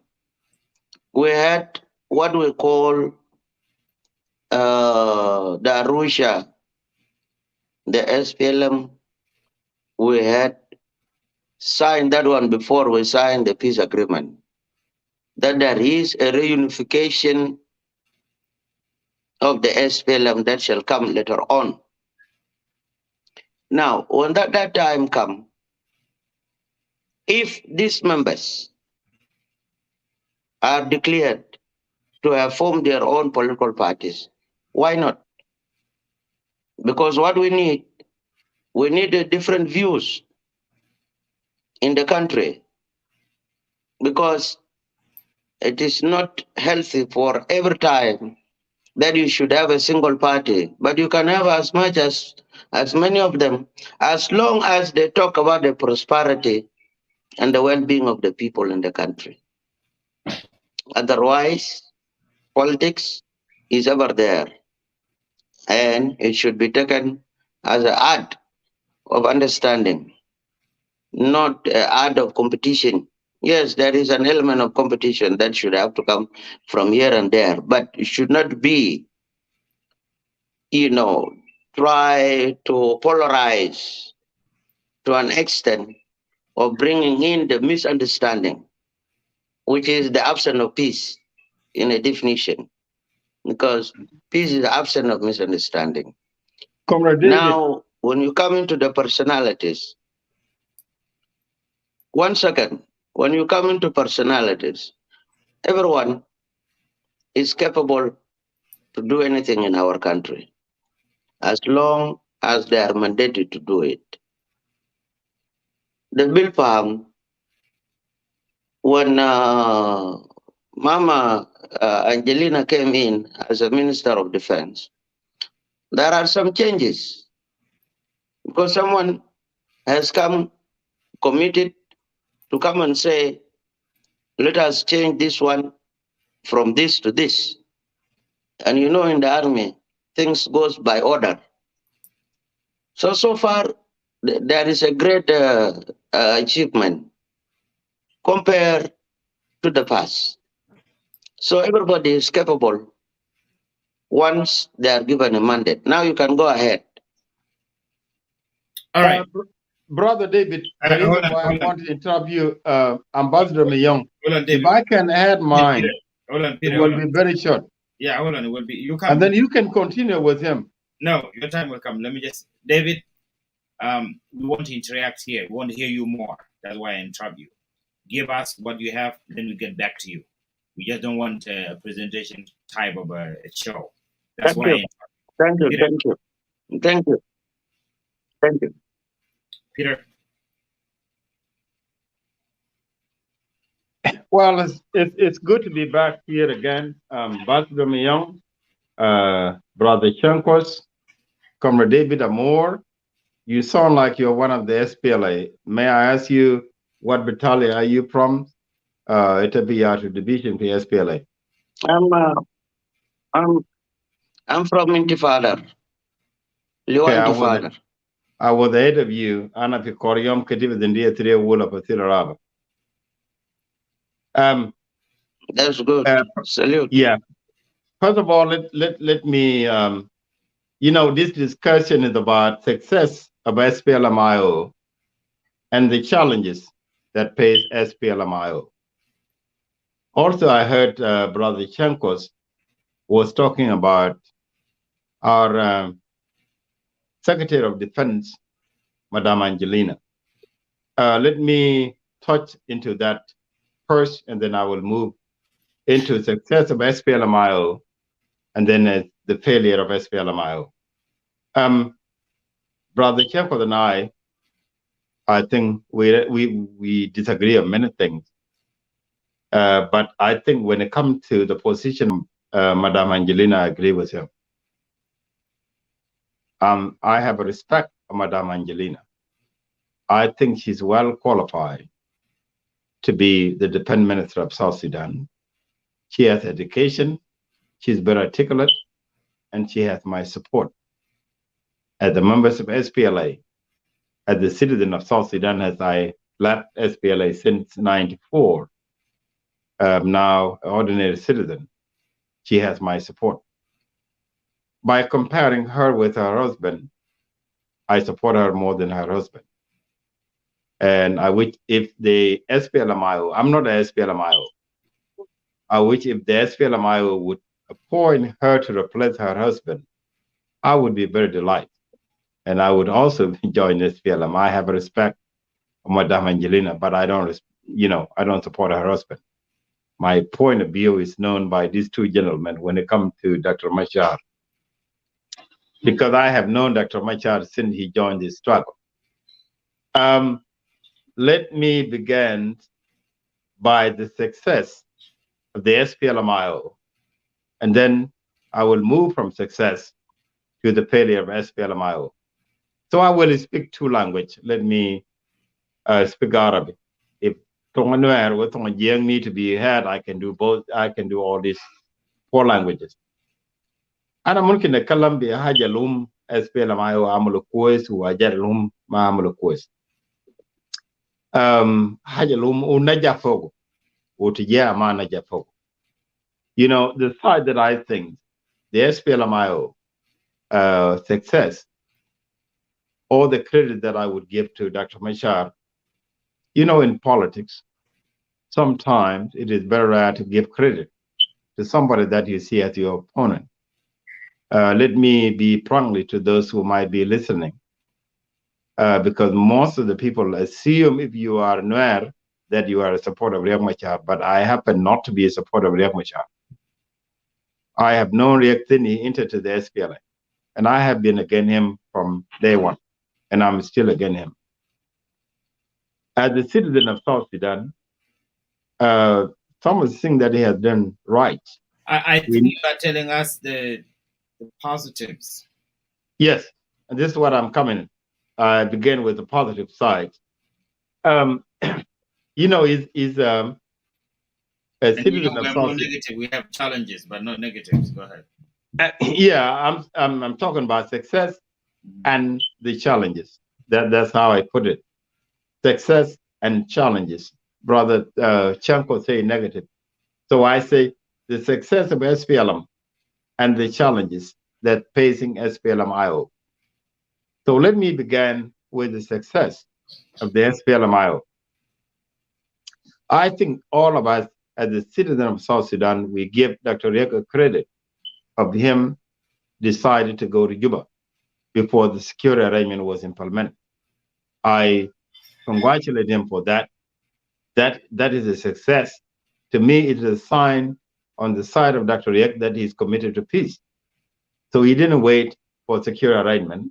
He went to Juba, and I congratulate him. That's what I see in my own analysis. there's a success Dr. Riek had by going to Juba before security arrangement being put in place. When you talk about the challenges, Dr. Riek has a lot of challenges, and his challenges is in a leadership and how he governed movement.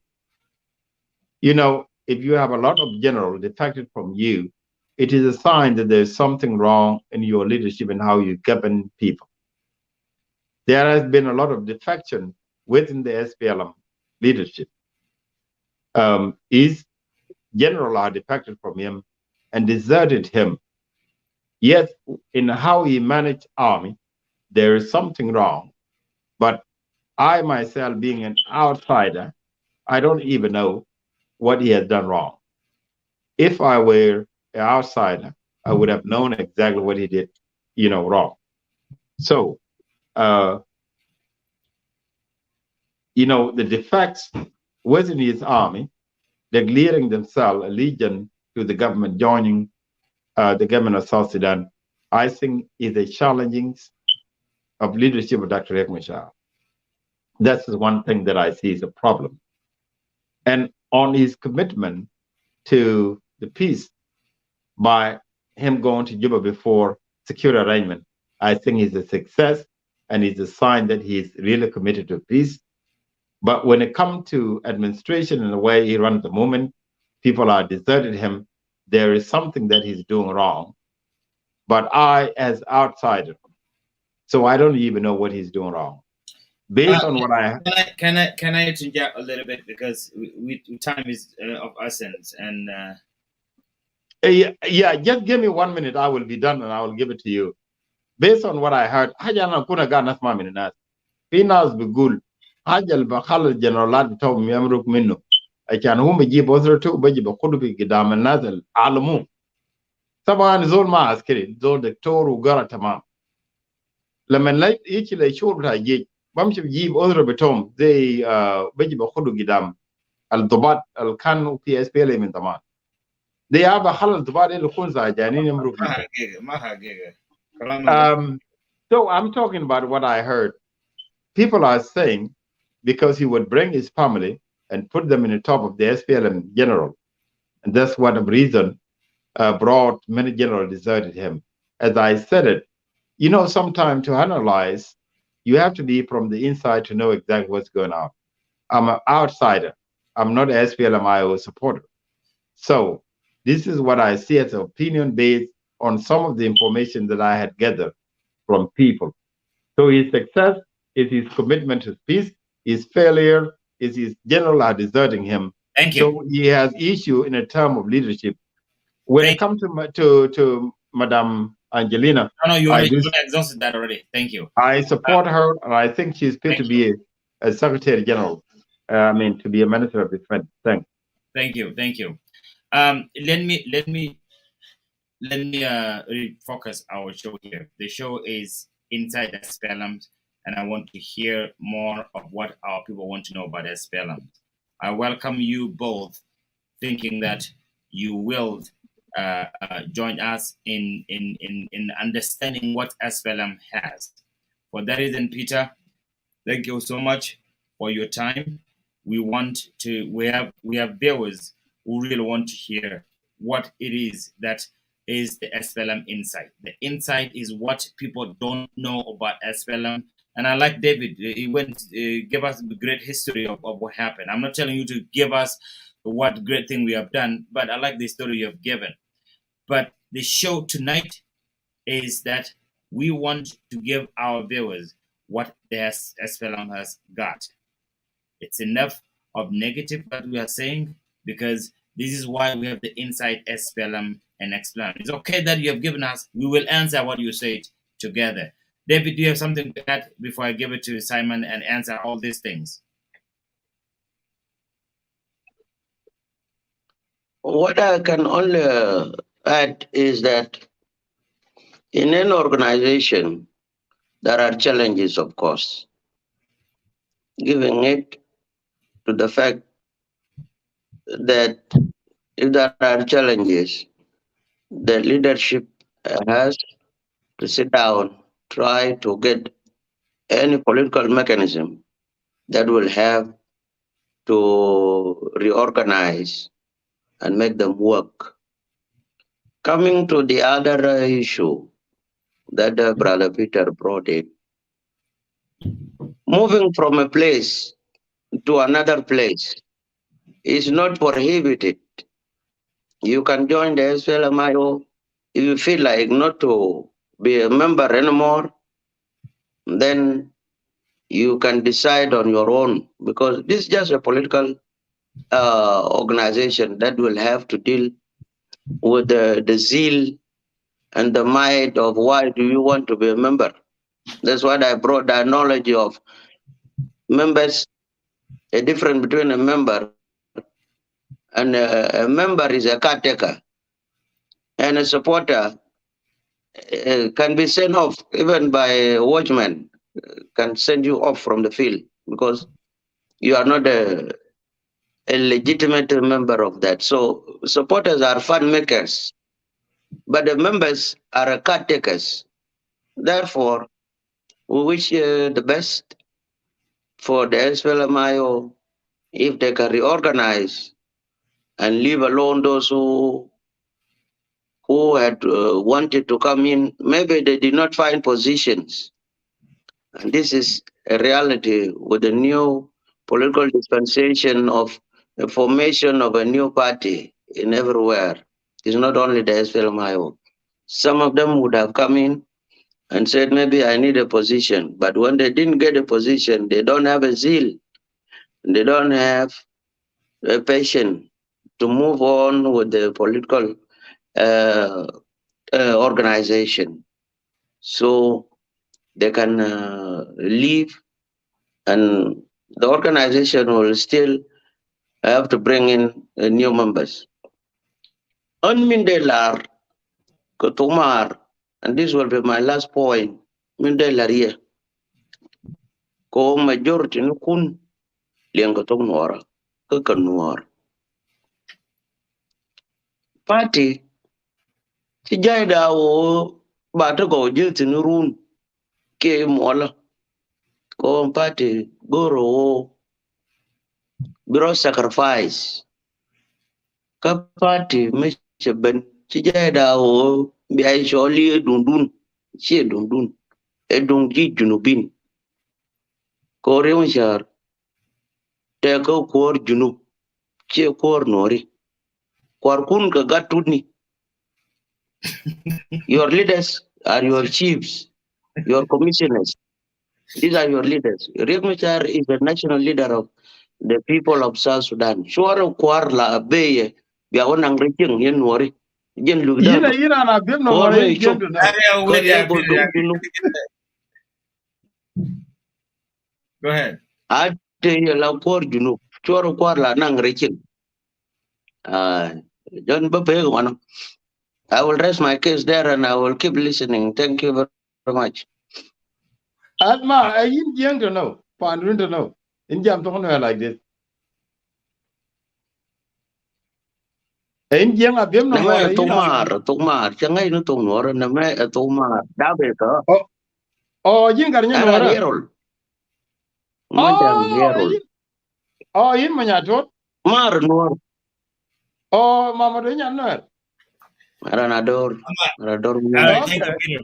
Okay. Simon, thank you so much, David. Thank you for your thoughts, and you have given us this is the insight we are talking about. Thank you for the last word you said. David, Simon, you want to summarize what David said last in English, or you want me to go ahead and do that? Two ambassador, I'm going to log out. It is the time for me to go to bed. I go to bed early. So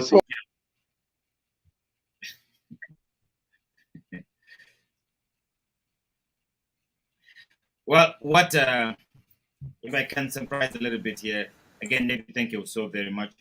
And what David said in Nuer here is that is actually giving advice to those supporters who think that they forced a leader of a party, a leader of an entire country, and taking him, lowering him down into, reducing him into a tribal, you call it chief or whatever. David, that was a very, very great point. Dr. Riek Machar is the leader of South Sudan. He's not a Nuer leader. Of course, he's a Nuer. That's no problem about that. But number of people has gotten it wrong. It's good that you tell them. If Dr. Riek Machar is leading South Sudan, is actually leading the entire country. Morle, Denka, Nuer, Equatorian, Cholo, and all that. If there's something that is doing wrong, he's doing it to South Sudanese. So I like your point. And now I got your analogy, what you were coming from. But when we asked about the members and the supporters, like you said, the problem here we have is that people don't know that what your leader want is actually what you also want and support. It happened that anybody can be a leader, right? Even before you become an SPLM IO. The second you hear the visions is the second you become an SPLM IO. You might not even know the name of the leader. You might not even know who will be the leader of SPLM IO tomorrow. It could be David, it could be Simon, it could be anybody else. But if the leader come and mess up with the vision that you support from day one, now that is when you say, no, this is not what I'm supporting. And that's why we came up with the, that's why we mentioned and differentiate the supporter and a member. A member like myself, like you and anybody else, if your leader did something that you don't like, a member has a process that he can text to give his grievances to the leadership, because there's no one leader. That's why you say that leadership is a leader of leaders all the way down, and that's why I hope that our people can hear that. Simon, like I tell you, we need to let our viewers tonight to give them more about the SPLM, and this is the inside SPLM. I'm so happy that David Amor has given us these great points that he has. I don't want you to go anywhere, David. Are you in Kampala or where? Well, right now I might be leaving you. Yes, I'm in Kampala. I'm still in the mission here. Thank you. I will be driving to the embassy now. Yeah, it is now around 7 in the morning. So I will be leaving you, but I will be listening in the background. Thank you. The only point, yes, you try, let us re-educate our people as leaders. Let us re-educate them, give them hope that there shall come a time when these challenges will go away and the future of South Sudan remain for us, and it is ours, all of us. Thank you. Thank you very much, David. And we'll get in touch. Send me your contact. Let's get in touch more. Okay. We will. I will be listening while I'm driving, going to the embassy anyway. All right. But it's a good topic. Thank you. Deliberate. You can go on. Yeah. Thank you. Thank you. All right, Simon.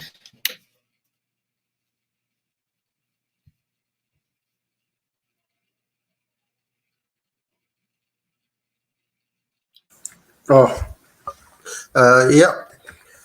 Look, before I go to two things that I will touch base on, let me cross-check what my brothers and my fellow countrymen have just spoken. Because one thing I accustom myself with is to make sure that if someone speak and there is something that I see as needed to be counter, I don't let it go, because it will be heard by those who will continue to preach it. So it is my job to counter it and make sure that people have got two parity terms to judge.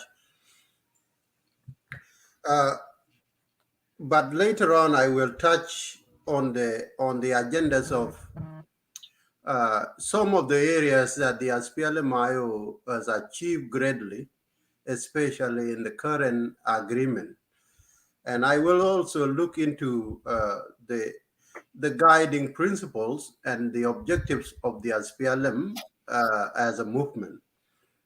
Because unless we all understand what are the principles and the objectives of the movement, some of us will just come and go because they don't know the objectives and the directives in which the movement is being spearheaded. So I will come to that later. But for now, let me look into the notes which I have taken from the speeches of our two comrades. First of all, let me say how delighted I was to hear some of the statement from our countryman or brother David Amor. Some of them were very positive, and some of them deserve our appreciation. You know, sometime one thing that we have to do is to agree in part and disagree on other areas as opponents in political arenas of South Sudan. Just because someone is supporting Salva Kiir does not mean you will entirely disagree with them. Agree in part and disagree in areas that you believe. You know, Brother David have spoken much about the history, in which some of the historical past that he have mentioned cannot be denied. If anything that we cannot take away from ourselves as people of South Sudan is the great achievement that we have all fought and died for. We have all suffered and died for. We did it because we believe that we, the people of Southern Sudan at the time, deserve better. We did it because we believe that if we are given an opportunity to lead ourselves, we would do greatly to our people and our country. Unfortunately, it did not happen that way. The history that we have just heard, some of us take the history as a proud or a pride moment to themselves, and they use it to punish others. These are rhetorics that we have come and we have accustomed ourselves over the years, that some people use history to vilify others, and some use the history to exalt others. And this is where some of us have got differences, because I believe that history should be used as a unifying agent for all the people of South Sudan. If Chenko's grandfather died and he fought for South Sudan or Southern Sudan at the time, it does not mean Chenko will come and use that history to exalt himself and vilify the others. And this is what has caused us greatly in terms of destruction and the civil war. What we need to change is our attitudes and our rhetorics in regard to the history. All of us should own the history that brought forth the independence of South Sudan. If you believe that you are the person that brought South Sudan without Chenko and without the participation of the rest, then you are the cause of the problem in South Sudan. So my advice to all of us, if you want to speak about the history, take ownership of the history, and also believe that this history that I'm owning, Chemkos is also a owner and part owner of that history. Do not try to own the history alone and then try to punish me for what belonged to us. The statement that was made by our brother David Amor at first was a very good statement, because he said, when we were fighting Southerners at the time, there was no Dinka military or soldiers, and there were no militaries of Nuer or so and so. Although they were there, they considered themselves as freedom fighters for Southern Sudan, Southern Sudan region at the time. And this should be the same spirit that we should carry forth. Why are we backpedaling to a point whereby one man has to say, I own this history, and if you want to come and have a piece of this cake, it will be up to my decision whether to allow you or not. So people of South Sudan should understand that we all participated and we all deserve a chance to own this history and eat the same cake. Our brother David Amor mistakenly justified a wrong statement. He said that people should not use shortcuts to democracy. This was a direct reference to the SPLMIO, and in particular to the top leadership of the movement, and perhaps to all the other leaders that were calling for reform in the Republic of South Sudan. When you call for a change and a reform agenda, then our brother David Amor would call you, or would look at you like you are using shortcut to democracy. Because brother Amor was not referring to the historical path when we were fighting North and South. Because at the time, we were all one, as he mentioned. So for him to say shortcut to democracy, it means that we, those who are calling for reform, we are using reform agenda as a shortcut to earn or to gain democracy in the Republic of South Sudan. On his part, he has also acknowledged that South Sudan is not democratic, because if he believed that South Sudan was democratic, he would not come and say that people are using shortcut to democracy, because it is good to pinpoint things and then take on from there. And then he went on to give us an example of red card in the soccer field. There was no correlation between democracy and the red card in the soccer field. I play soccer, and you said, Ambassador Muyong, that you also play soccer. You understand the nature in which red cards and yellow cards are used. And therefore, when you look at this example, it means that those who are using shortcuts to earn or to gain democracy or democratic transformation in the Republic of South Sudan must be given red cards.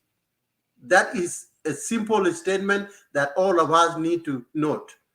That he was saying that because someone is using shortcut or advocating for democracy in the Republic of South Sudan, that very same person must be given a red card for using shortcut to gain democracy.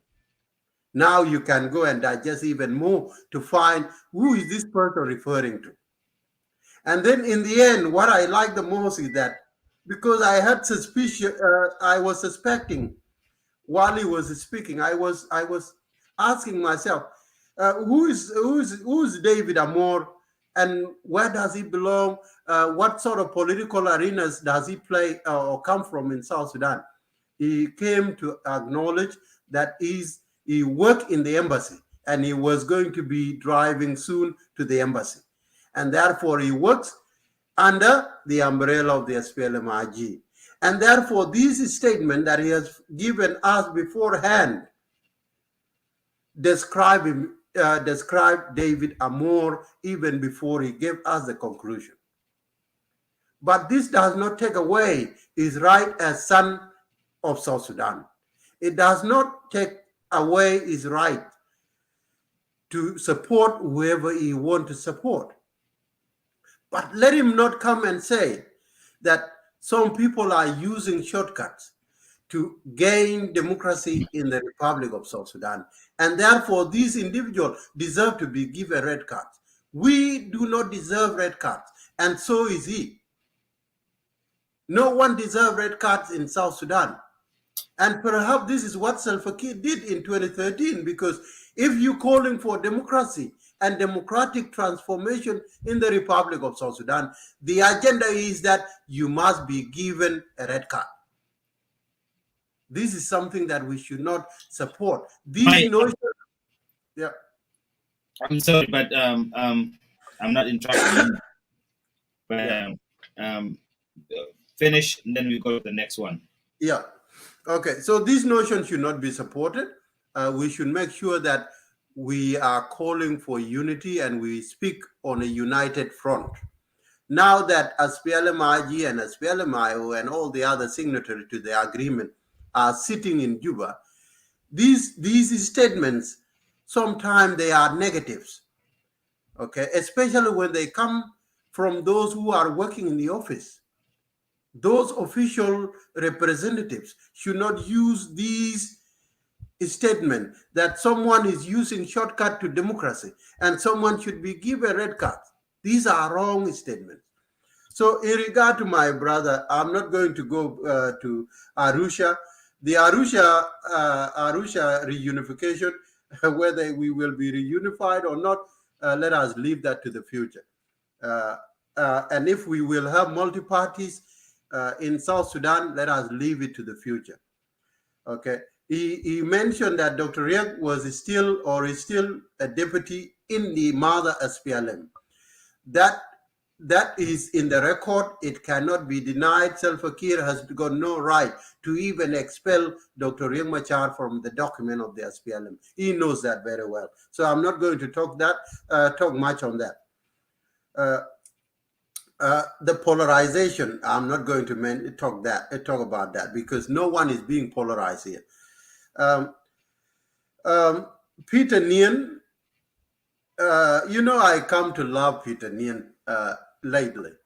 I have to admit that I have come to like and admire Peter Nien because, in the world of politics, we agree and we will disagree. We disagree and we will agree. Last week, our very own Peter Nien accepted the notion that there is peace and he supported peace in the Republic of South Sudan. It was not far away, just 2 weeks ago or 1 week before last week, he was talking against the agreement. And 1 week later, fast the record forward, he came to admit that peace is good for us, peace has come and he's supporting it. And then today, again, the very same Peter Nien say that SPLM-IO did right. Dr. Riek Machar did right by going to Juba. He was the very same person that campaigned against Riek Machar going to Juba from Khartoum. If you guys follow the records, you would agree that the very same Peter Nien disagree with Dr. Riek Machar going to Juba so that peace can return in the country. But the very same Peter Nien accepted the peace now. He like it, he love it, and he applaud Dr. Riek Machar for committing himself to the peace. You see, that is why I say I fall in love with Peter Nien.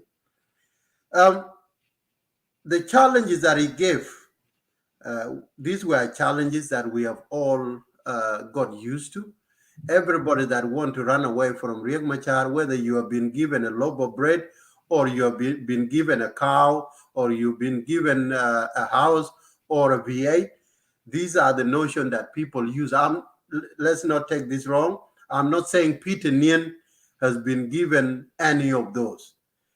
I believe 100% Peter Nien has not been bought by anybody. He's an independent thinker, and he has his right to say all this. But what I'm trying to say here is that these points, the leadership and how you govern and manage the army, blame Dr. Riek Machar all the time for the defections of generals. These are notions that we are accustomed to. So therefore, I like the fact that there is nothing new.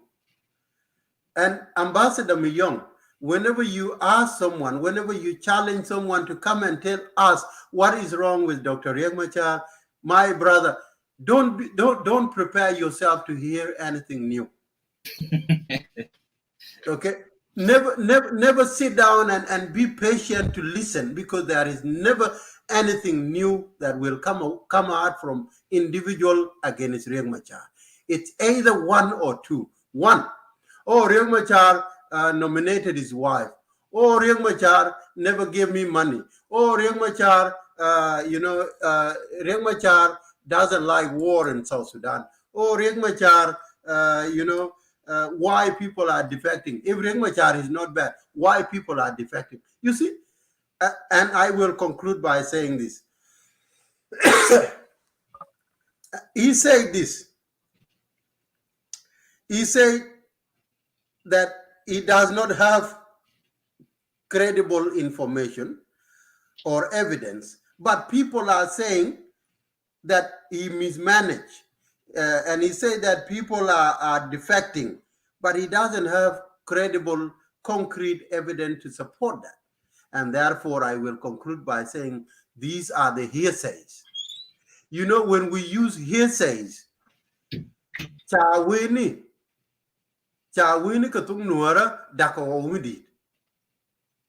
because when you hear, when you talk about hearsays, and you cannot back up the hearsays with your own evidence, then you will destroy a big building because of the hearsays.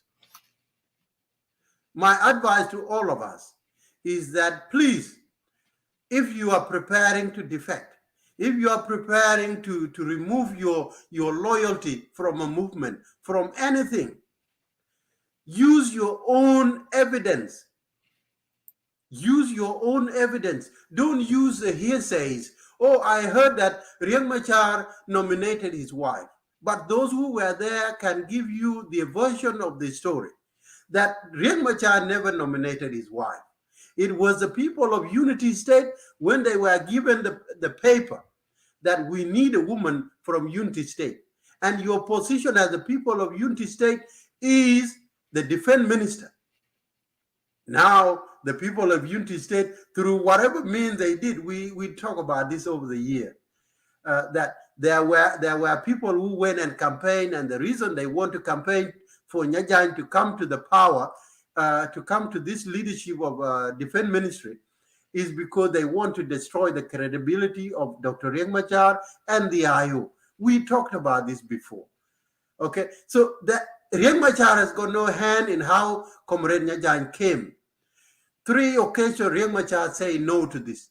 And people of Unity State, they came with the name of Nyajang more than 3 times. And therefore, Nyajang is the choice of the people of Unity State, not Riek Machar as a leader. So when people talk about the hearsays, so please, Ambassador Mayong, just always prepare yourself. It is the same things that we have been hearing.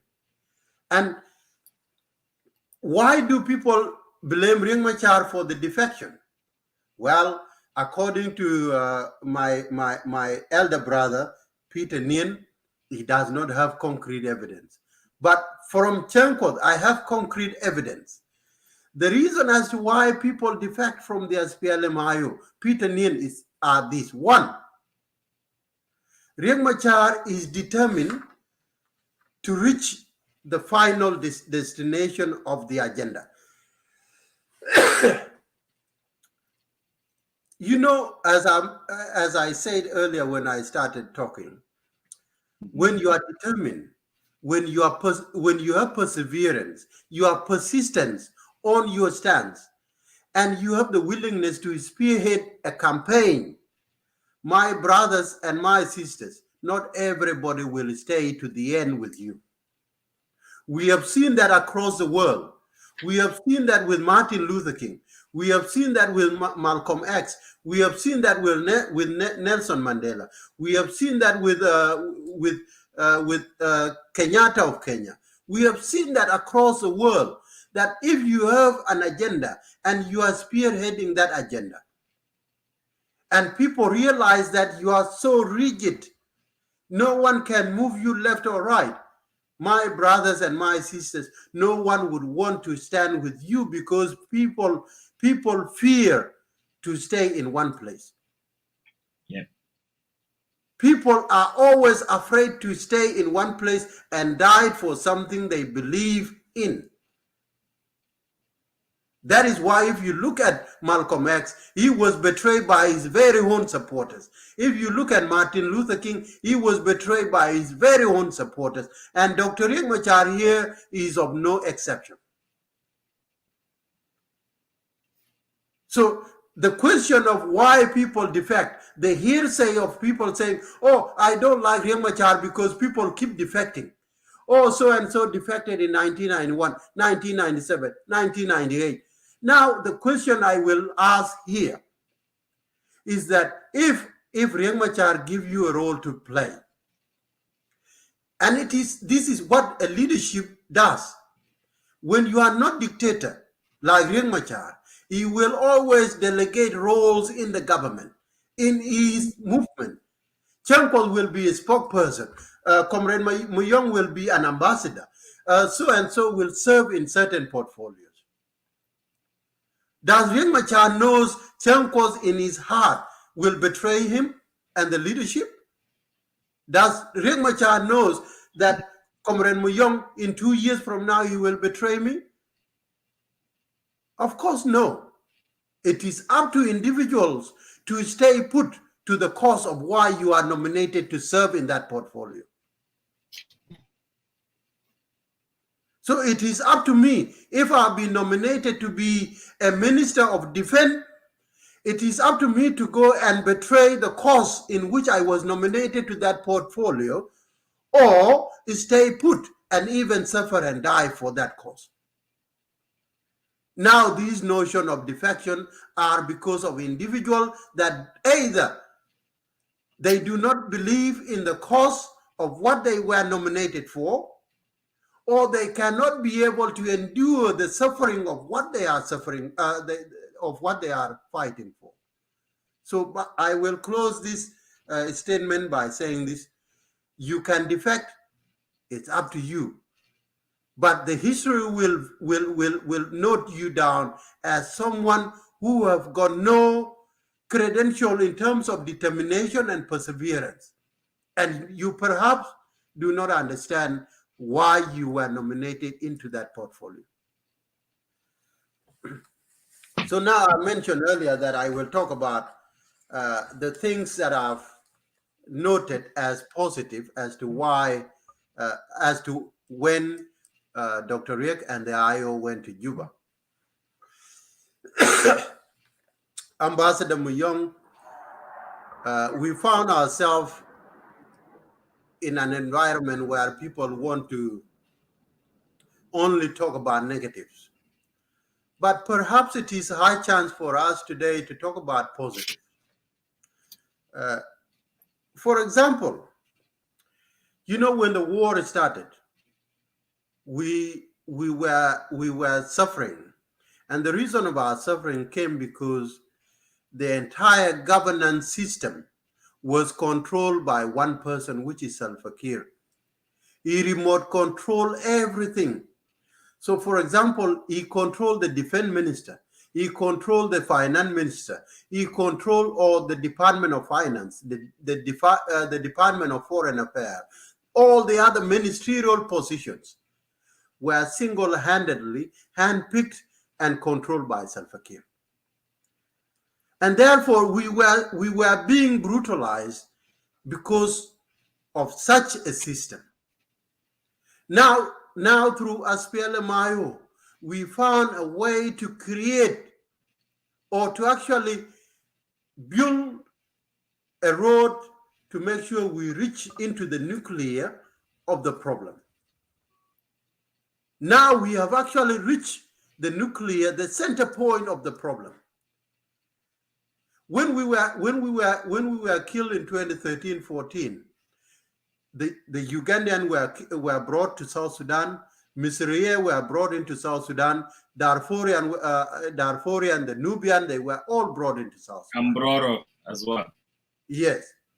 So they were all brought into South Sudan with our very own money, with our very own resources to destroy us. You see?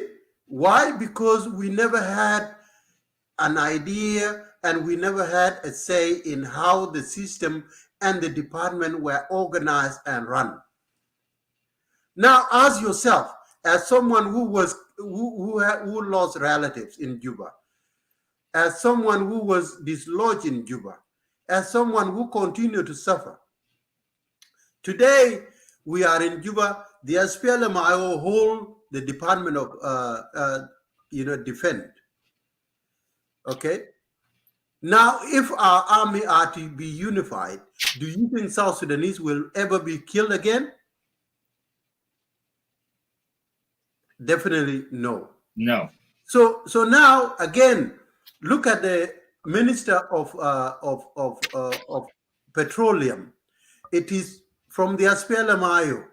The money which were used to purchase weapons, to go and purchase or brought mercenaries into South Sudan, are now controlled.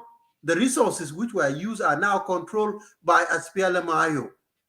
Do you think the very same resources will be used again in the Republic of South Sudan against the members of South Sudan or the citizens of South Sudan through the SPLM-IO? The answer will be no. Again, now go to the Department of Finance. I think we have got the Deputy of Finance. This is where the control of the money is. Now, do you think the money will forever be used again to purchase weapons and that will be used to kill South Sudanese, especially on the side of the SPLM-IO? The answer is no. Look at the other reformation that is coming. For example, now we got personnel in all the departments, including foreign affairs. There will never be an agenda against the people of South Sudan or against a certain tribe by certain individuals that will be preached globally, while the members of the SPLM-IO are sitting in those ambassadorial compartments. So these are all positives. But when we cocoon our minds with negatives and we only see the darkest part of the history and we don't see the positive we are gaining, then this is where now people continue to say Riek Machar is bad, because they can only see the darkness part of the history. Now, if I can jump on that, Simon, yeah. And this is very great point. And that's why the insight SPLM is very important too, because this is take them out, Simon. The very people who say that Dr. Riek Machar failed are the people that know little of what is happening inside of what we are doing. Mm-hmm. Why? Because I gave an example last time as someone that is on top of a tree and somebody that is under a tree. You know, Dr. Riek Machar is on top of a tree, can see very far and can make decisions for things that are very far. Mm. And like you are saying now, you know, the achievement that you are talking about, the only way you understand it now is because you must understand the future first. You know that this little achievement that we get now will actually change tomorrow. And this is what an average person don't get. And that's why I like it that they can hear that now. Because when you mentioned someone, SLM IO control the oil, SLM IO is part of the finance, they will just simply tell you, oh, no, they're just pictures and nothing. But we have changed the government. We have changed the parliament. We have changed the 10 states. We have changed the law. The law of the land now, as we speak, Simon, it is that peace agreement that was signed in Ethiopia and in Khartoum. It's no longer the constitution that we had. Because the constitution we had can give President Salva Kiir a power to fire his own vice president. That's But true. the constitution we have now, which is the peace agreement, he cannot do that.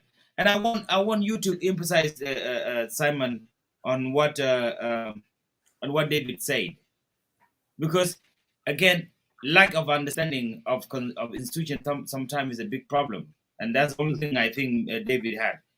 Well, sorry, I cut you off, but Yeah. David meant what I said about the supporters and the members.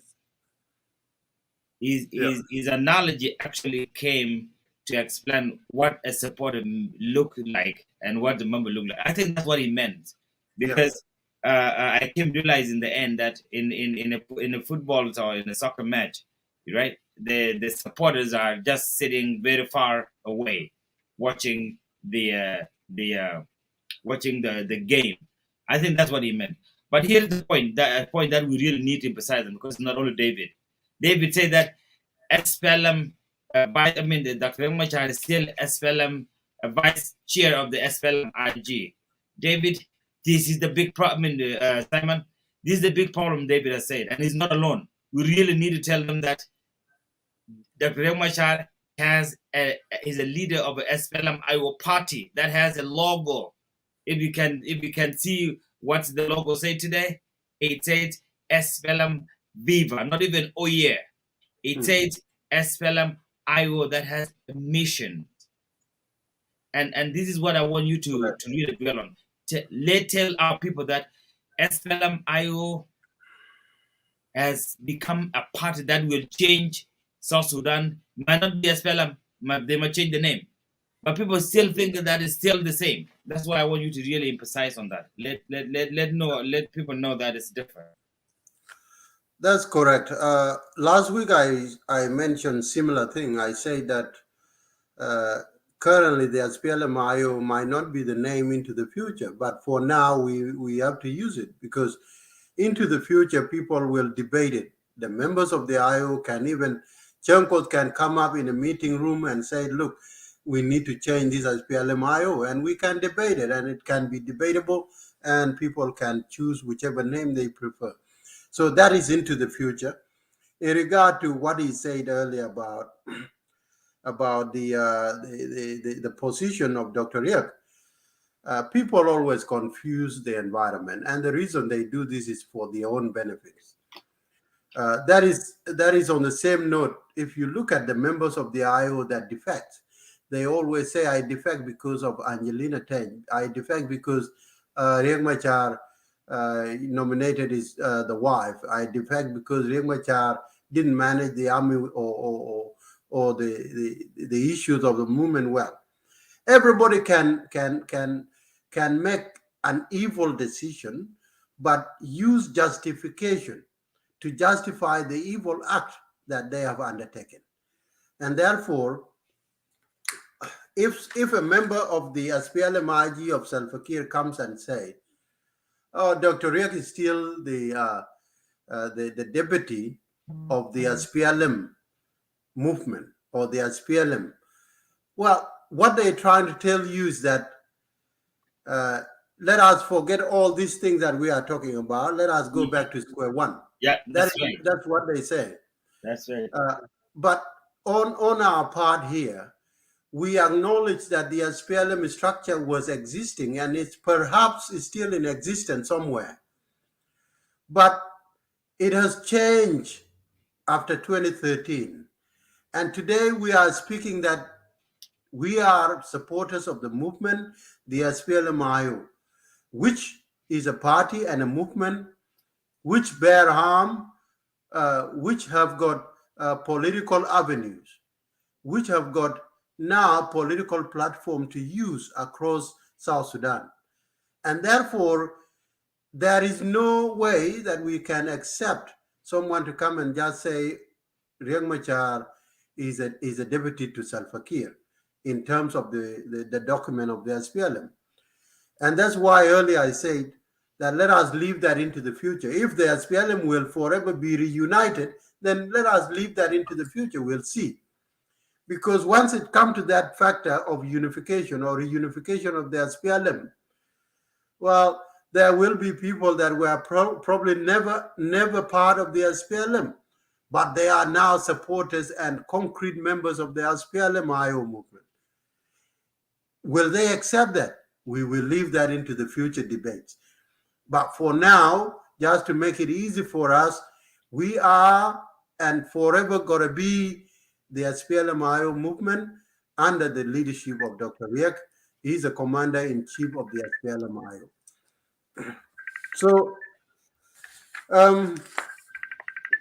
So let me continue with what I was saying earlier. So the reason as to why I was mentioning those departments is for us to see the change that we are spearheading. I noted earlier that change sometimes is slow, but if the leadership that is leading the change is determined and they have the perseverance and the persistence in getting the job done, the supporters should always put their hands on the leadership because they know their leadership will never falter along the way. The reason as to why I support this as SPLM-IO is because I believe in the direction in which we are heading. I believe in the goal and aspiration of the movement. And I also believe in the leadership, that the leadership we have now has the credential, it has the perseverance that I believe in, it has the willingness and the persistence to carry on the change agenda. And that is why we are seeing now the Defense Ministry is being led by Comrade Angelina from the IO. We are having other ministerial portfolios. And this comes because of this change agenda. Now, if we look at the military sector or the security agenda, we will reform the military. We will reform the police. We will reform the they call it the prison guard.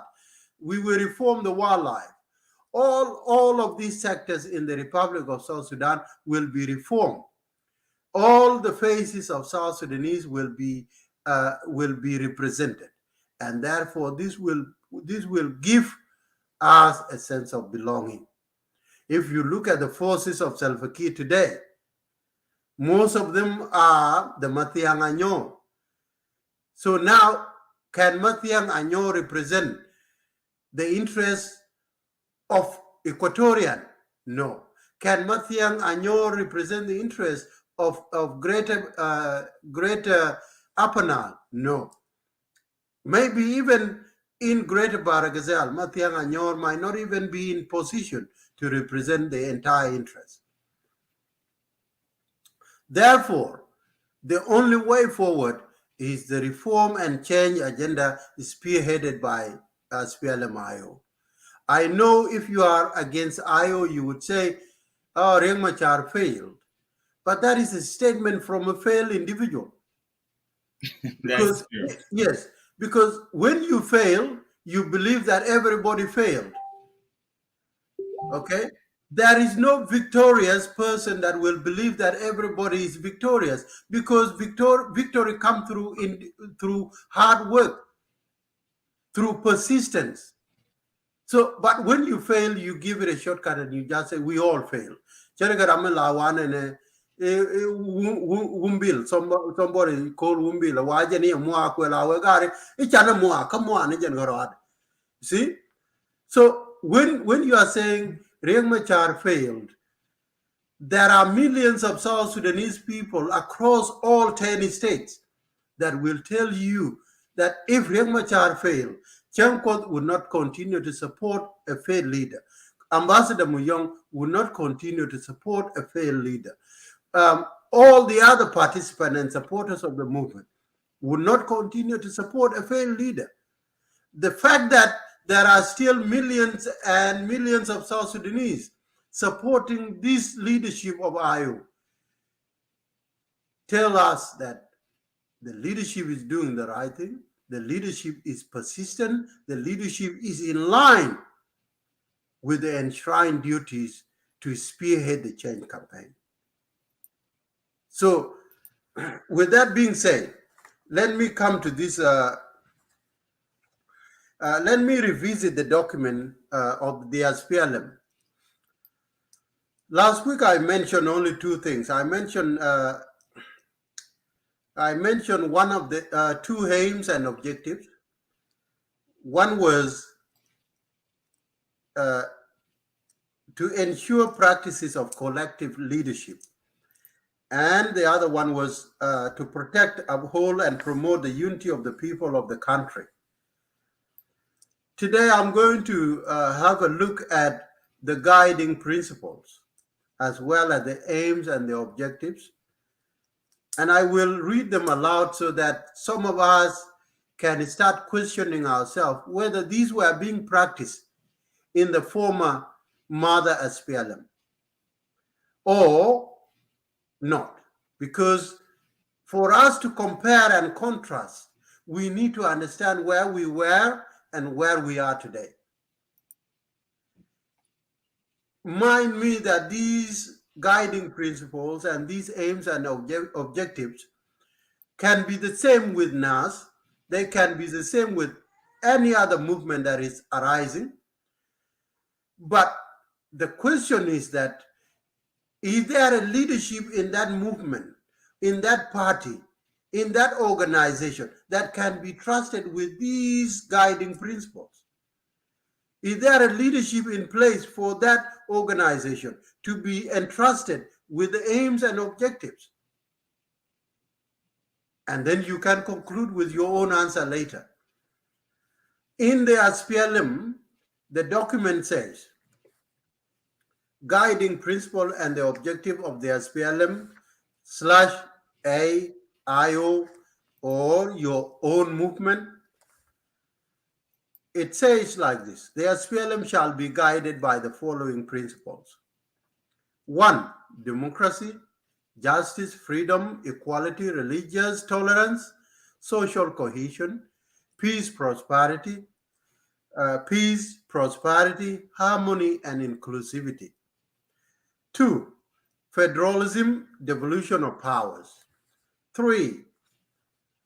Unity of people, shared historical experiences, and respect for diversity. 4. Supremacy of the rule of law and respect of separation of powers and roles. 5. Human rights and fundamental freedoms, as stipulated in Constitution of the country and in regional and international instruments. 6. Respect of democratic institution and collective leadership. 7. Accountability, transparency, and good governance. 8.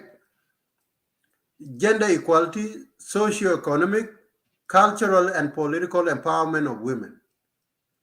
Safeguard the rights of the child, that's number 9. Youth, widows, orphans, people with disabilities, wounded heroes and heroines, and war veterans. 10. Protection of environment and sustainable development of natural resources. 11. Create conducive environment for participation of persons with special needs in all aspects of life. 12. Self-reliance I think the other one was 12. This one is 13.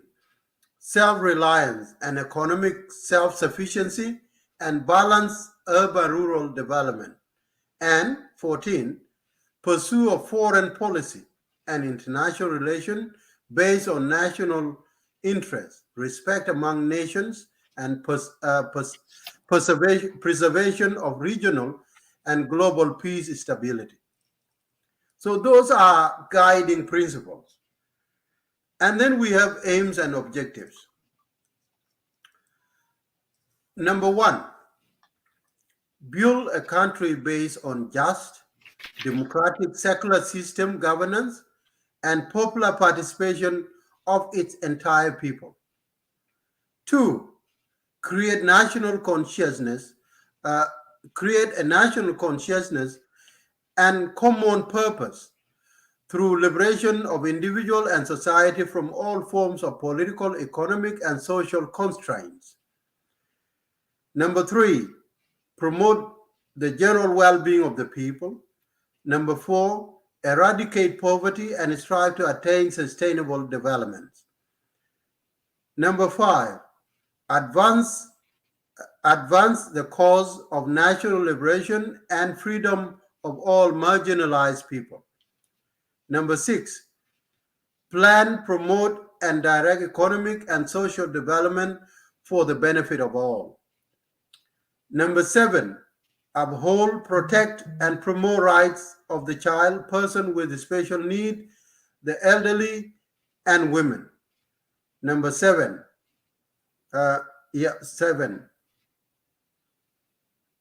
number eight, defend and advance the democratic values in the country.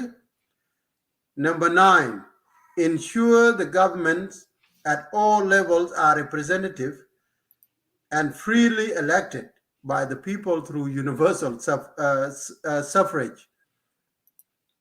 Number 10, promote and encourage scientific research and adopt appropriate modern technologies. Number 11, ensure implementation of the principle of federalism and devolution of powers. Number 12, promote democratic principle and practices and social cohesion. Number 13, uphold the principle of supremacy of the rule of law and separation of powers. 14, ensure that human rights and fundamental freedom enshrined in the Constitution of the country, regional and international instruments are promoted, respected, and protected. 15, enhance participatory democracy and ensure respect of democratic processes and institutions. Number 16, ensure practices of collective leadership. Number 17, ensure justice and equality for all, irrespective of ethnicity, origin, religion, region, social status, or gender. Number 18, we nearly finished it. Number 18, enhance accountability, transparency, and good governance. Number 19, encourage and promote respect for the diversity of the people. Number 20, ensure gender equality and promote socio-economic, cultural, and political empowerment of women. Number 21, realize and ensure economic self-efficiency and self-reliance of the people or for the people. 22, protect and preserve the environment, ensure sustainable utilization of natural resources, and promote environmental sustainability. And the last but not the least,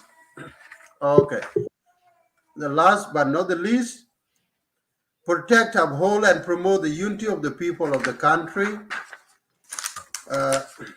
24, uphold and promote national, regional, and global peace and security. And 25, develop and pursue an appropriate foreign policy to maintain regional and international cooperation and preserve global peace and stability. Now that is the end of these things.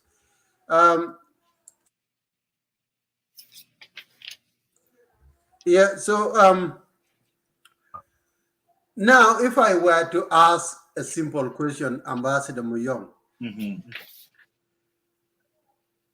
all these guiding principles and all these aims and objectives from the mother SPLM,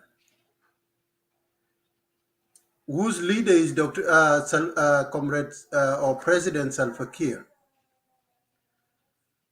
have we achieved any of these, or actually have we seen the leadership of Salva Kiir advocating on behalf of these guiding principles and these aims and objectives over the years? Have we seen anything that Salva Kiir have done to ensure and make us believe that these guiding principles can be respected by all? These aim and objective can be respected by all. Have we seen anything? And then I can continue to conclude on why I read them out. That's a great point, Simon. This is the reason why we're in this big mess, because we are not the party, and we're talking about party here. The party, you know, if you remember, where things got wrong was after the well, Pastor Emmanuel, I was going to bring you in. Come back. We want to finish our point here. I was going to bring you in. Okay, come back. Dr. Machar was sent to states by the party leader. By the party leadership, and that is Politburo.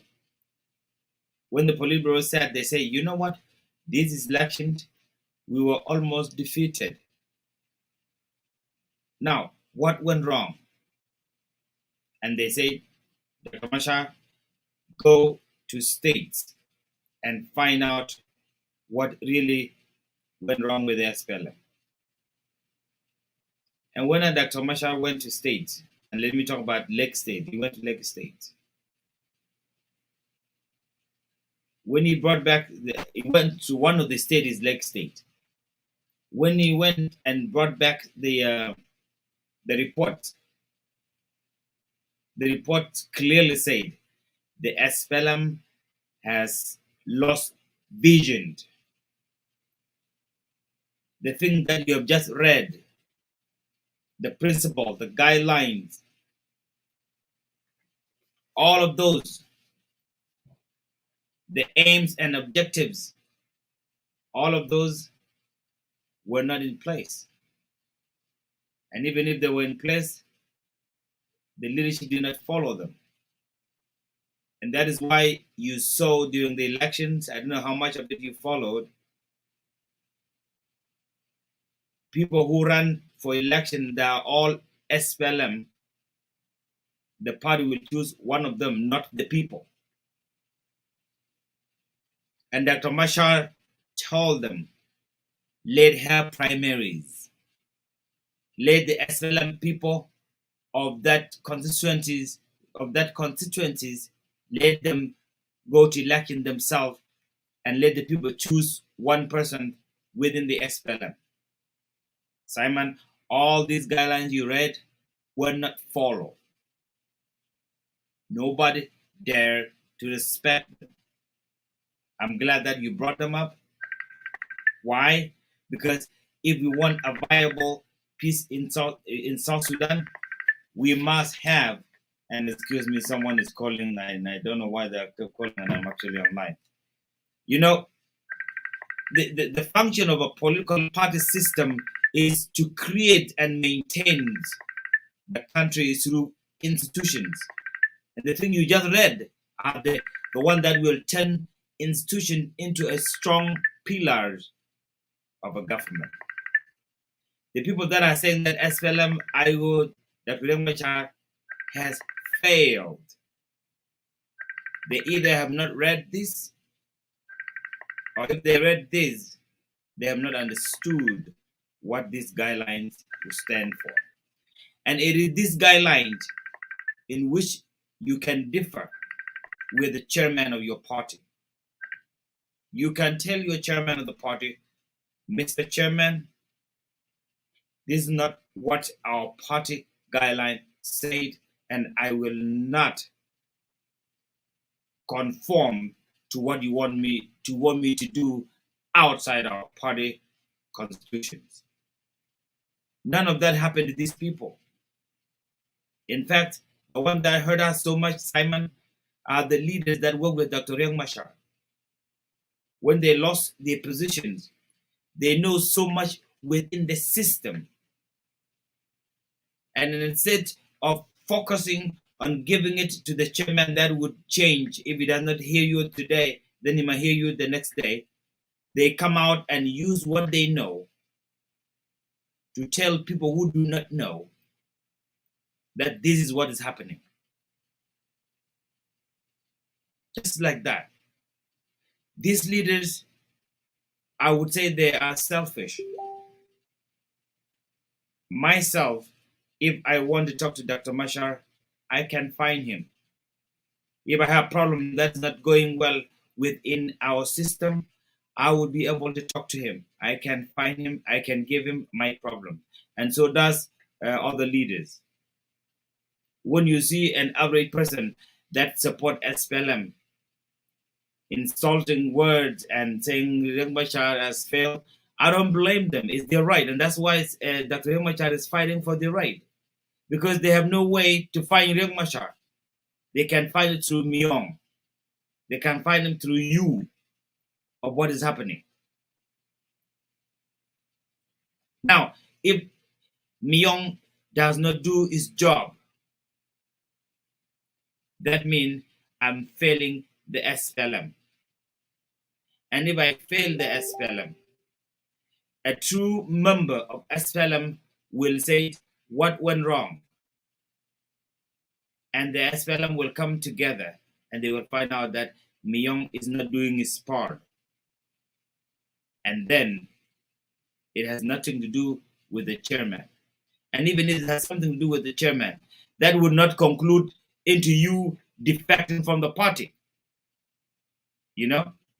Why would you defect from the party that you actually cherish and believe in it? So I think Simon, the guideline you have read would be the start of our insight of SPLM. We need to focus on those guidelines. And one thing I want to add here before you get back and tell us why you read them. You know, Simon, you come from Jonglei. And let me say that your constituency is in Akoba, right? You are an SPLM member now. Let's say that you have a very young rising leader within Akoba, right? And that young man or young woman is not part of SPLM. Well, this has happened actually many times. Instead of you bringing him to SPLM first and make him our SPLM, just because you are relative to him, you will want him to come directly and get the positions. He qualified for it, right? But it is your job that now, I like you. You are a leader. I like your leadership styles, and I cannot love you so much. And I mean, I cannot see you on the other side. I want you to be on my party, on my team. Come to my team and give him SPLM's guidelines, the one you have. When you give him these guidelines, two things will happen. One, he will think, oh no, I can't stand what you guys are writing here. These are nothing. These guidelines are not for me. Now, it has nothing to do with the chairman of that party, right?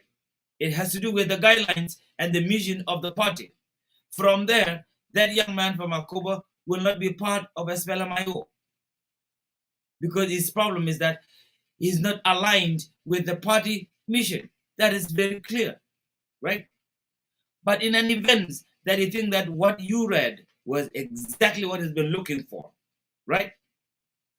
Definitely, you will be an SPLM member. Now here come the mistakes. We know him that he's a very educated young man or young lady. And then the chairman will go and choose another SPLM member that is not educated. This man will not defect it. Why? Because what the chairman has done has nothing to do with his with the missions of the SPLM. Because the wrong person that is chosen, right, will only serve the SPLM but not fail the guidelines. And you will know that his time will come. Simon, this is where our problem comes. And that's why I say these are the challenges that we need to do. Go ahead. You are absolutely right, and you are correct in all your elaboration. And that is why sometimes the world of today is far more better than the world of yesterday, because the world of yesterday never availed us all these opportunities to talk to each other and pinpoint things that are positive and negatives. Perhaps this world of today is far much better.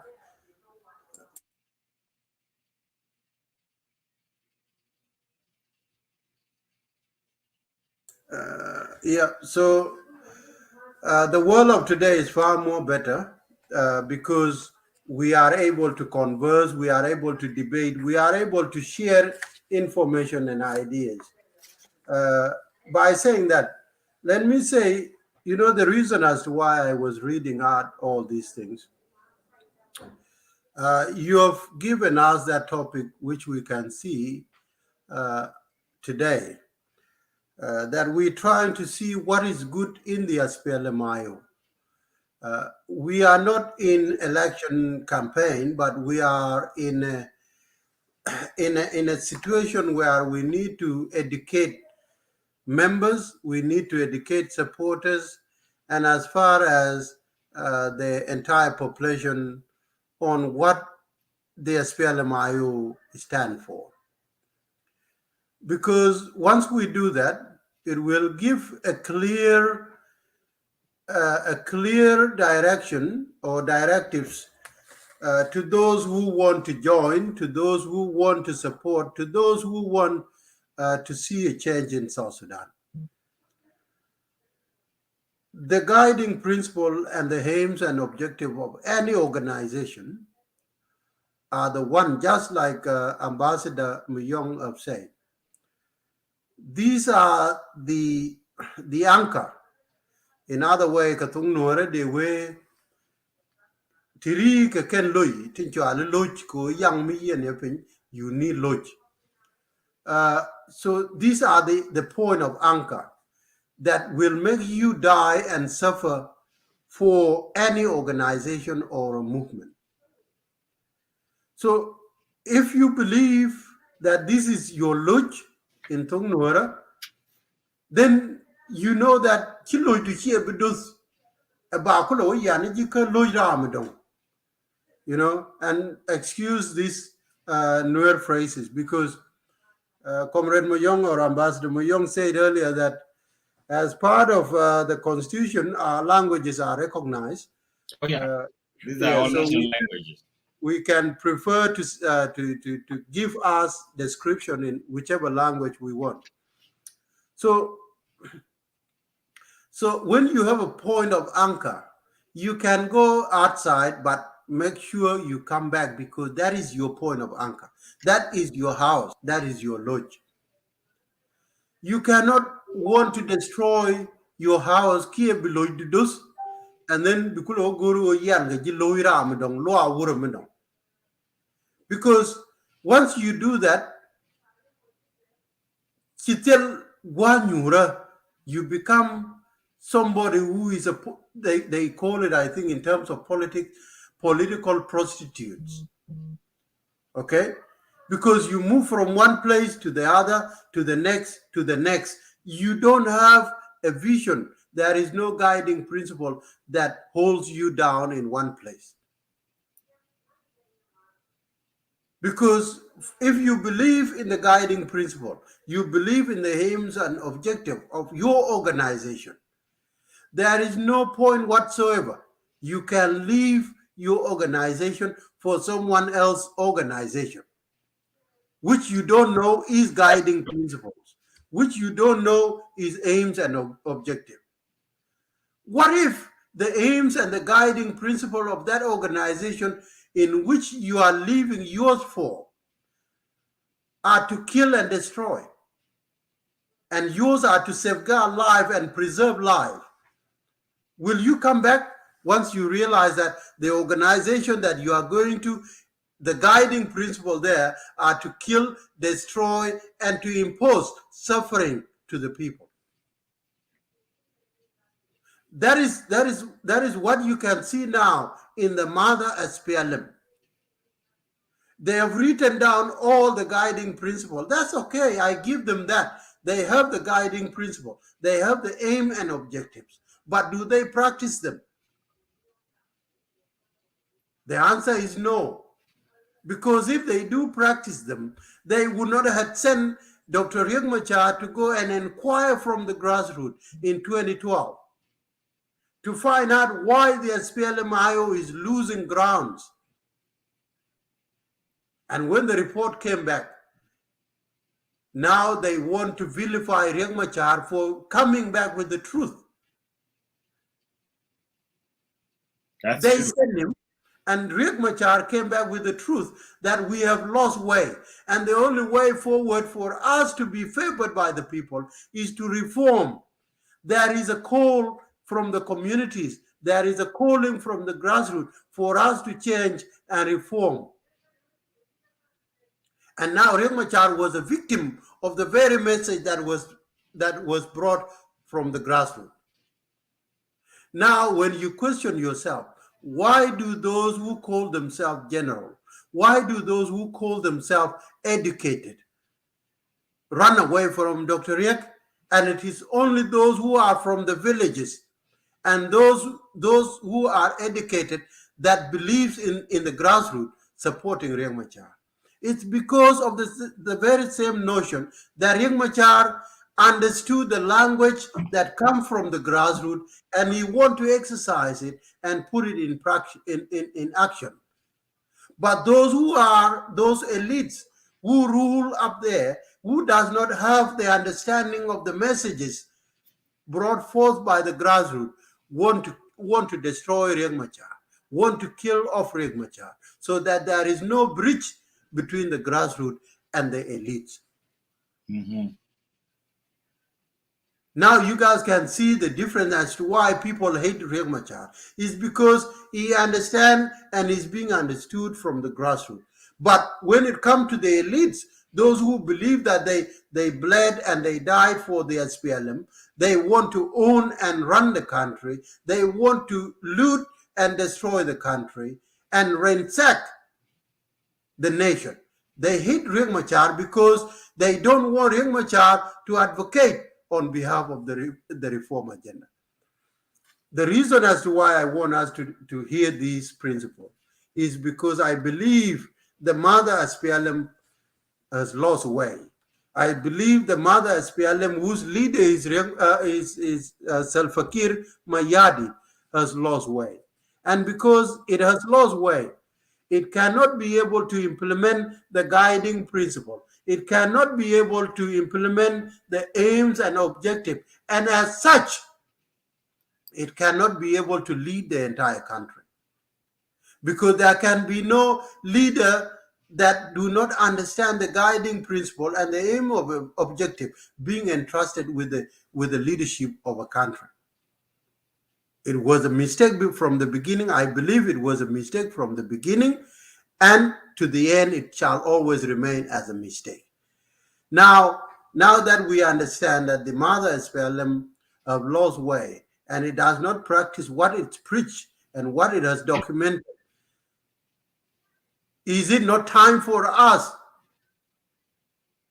to turn our ways and turn our faces to the new beginning, to turn our ways and our faces to the new umbrella under the SPLMIO, because it is the only party that is actually ensuring safety for all. And perhaps someone will say, oh, if it does so, why so and so defected? Well, they defected because of personal ego. They defected because of, they want to put the interest first. They are looking for personal fulfillment rather than a nation, rather than a movement fulfillment. That's true. Anybody that has got a bigger goal always suffer. And if you believe in your suffering as a way to get to your final goal, well, you will keep pushing on, like the way Moses pushed on with the children of Israel. Even when he was crossing them the Red Sea, they could not believe the powers. Even after they crossed the Red Sea, they could not believe the powers. But Moses pushed on. Moses pushed on.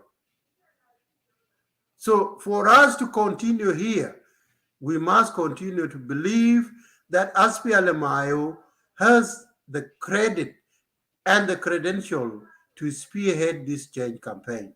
That is why all the other political parties are now sitting in Juba.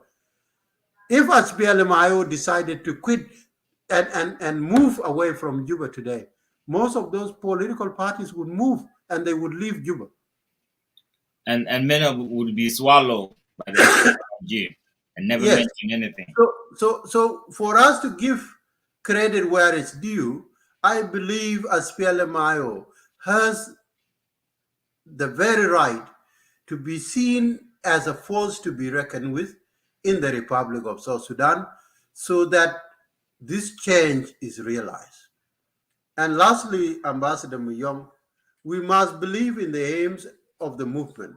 We must trust the SPLMIO that under the leadership of Dr. Riek Machar, these guiding principles, these aims and objectives, if given a chance by the people of South Sudan, they will be realized.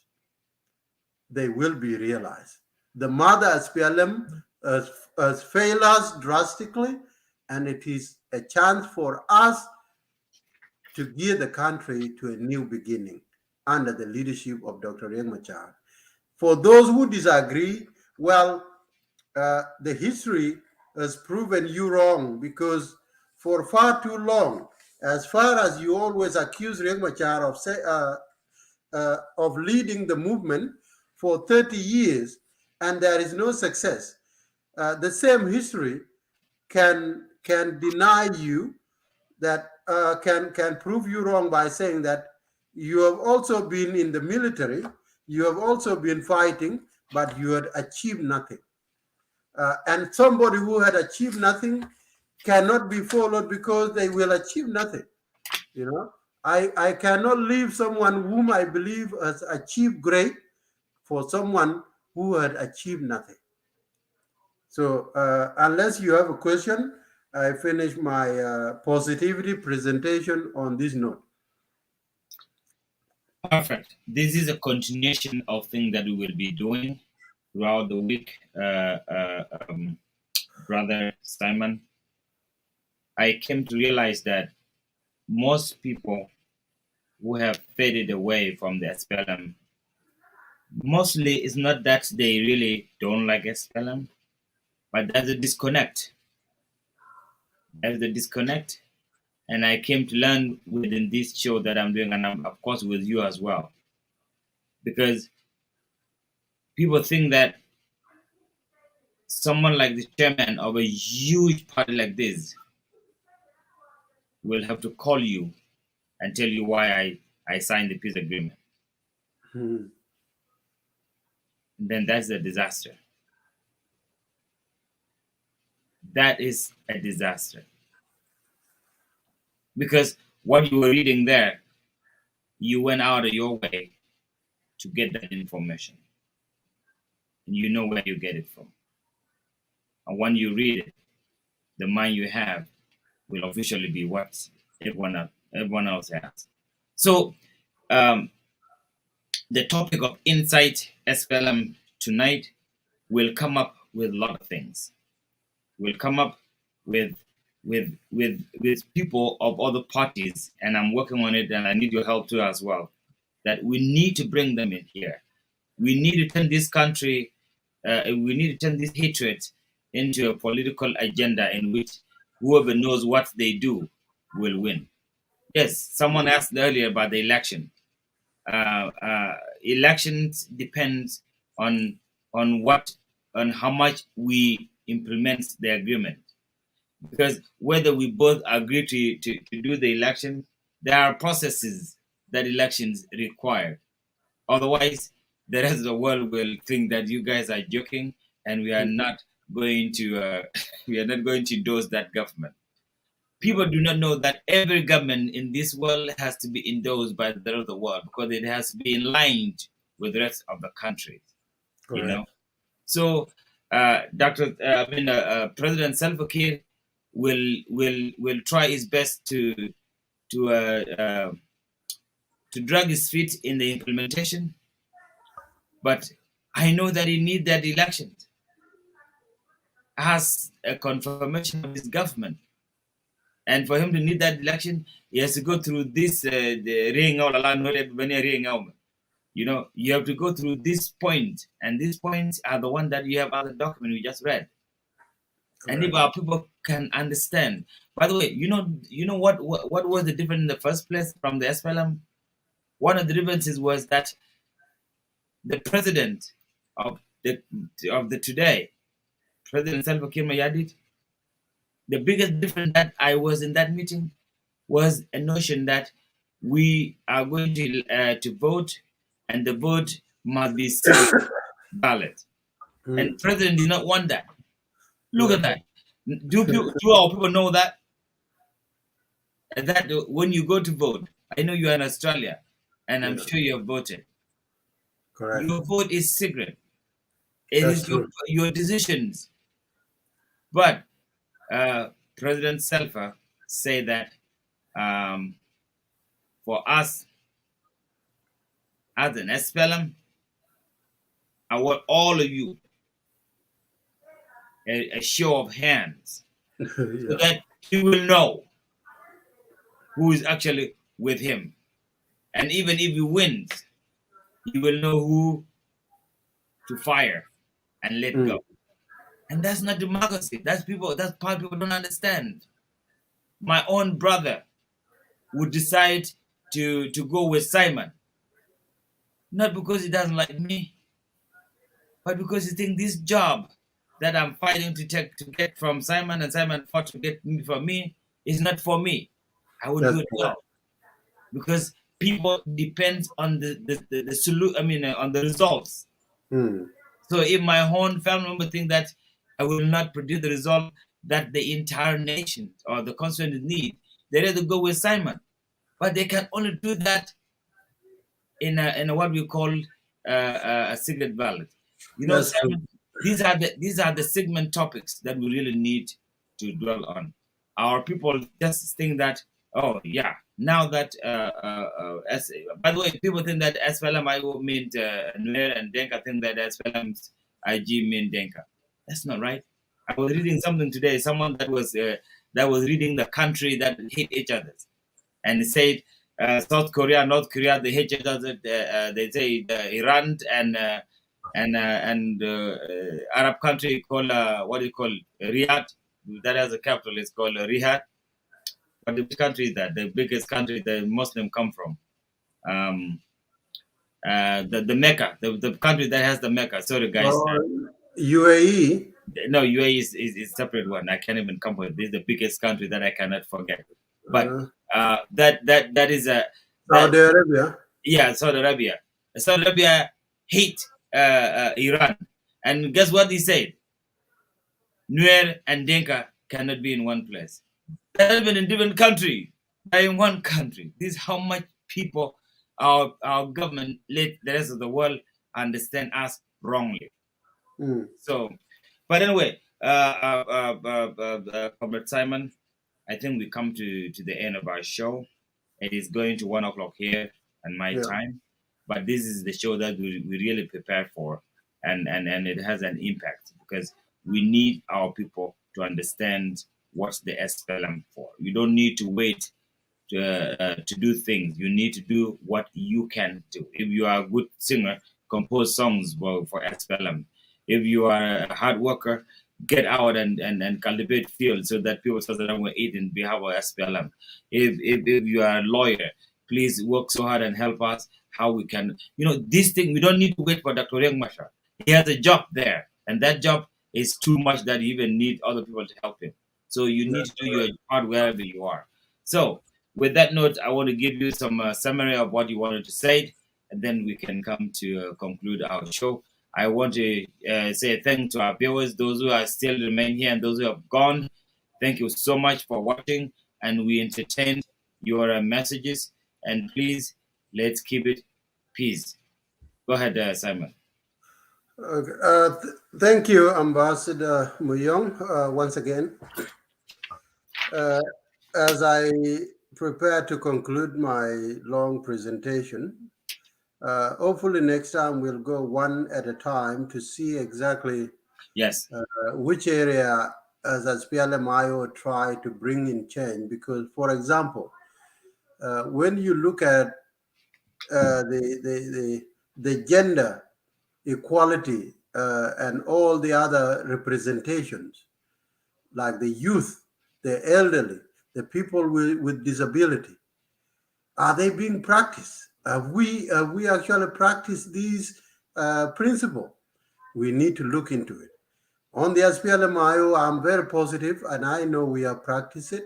That is why somebody like myself, I'm sitting here and I'm talking on behalf of this great movement. And if you look at all the departments right across the board, you will find that there are women represented in the movement, youth represented in the movement, even in the portfolios as high as ministerial positions. We have representation there. Governors, you can see. These are the reasons why we want the change in South Sudan, because we want to feel that we are all belonging. We all are owners of this country. And in any department, any area, as long as you have the capability, the credential to run, then you are able to go there. We will one day look into all this and see, because what we will try to do is we need to compare and contrast and see. So there are people who does not have all these documents can balance for themselves as we speak. Oh, okay, SPLMIO has been doing this. Oh, okay. Well, why would I not go for something that I can see the change? Mm-hmm. And that's the thing.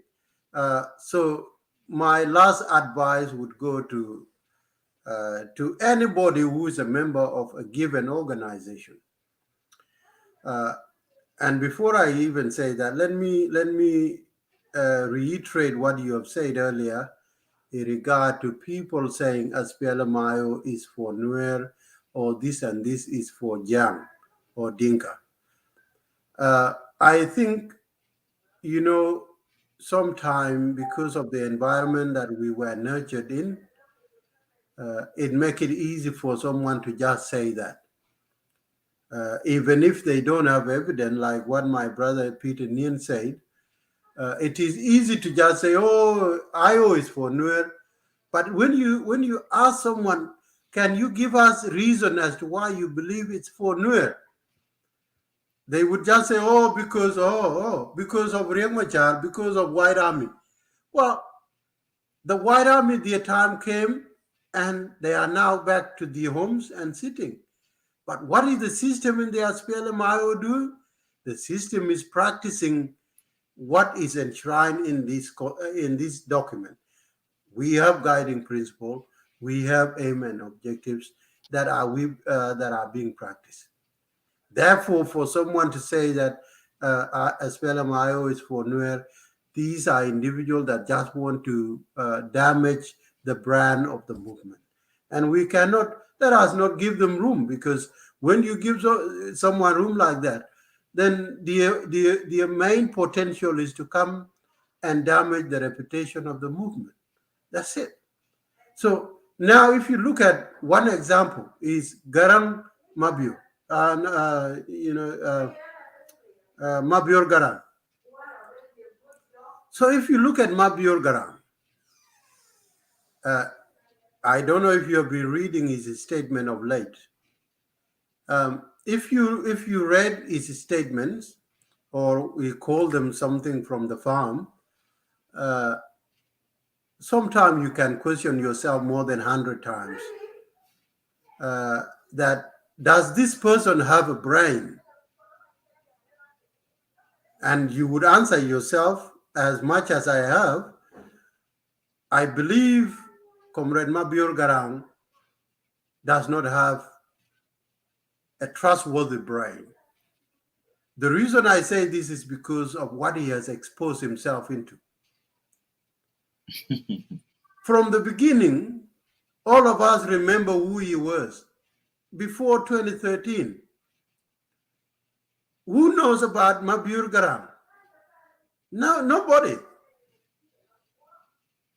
As far as I know, no, I only knew him as a son of Garang. That's it.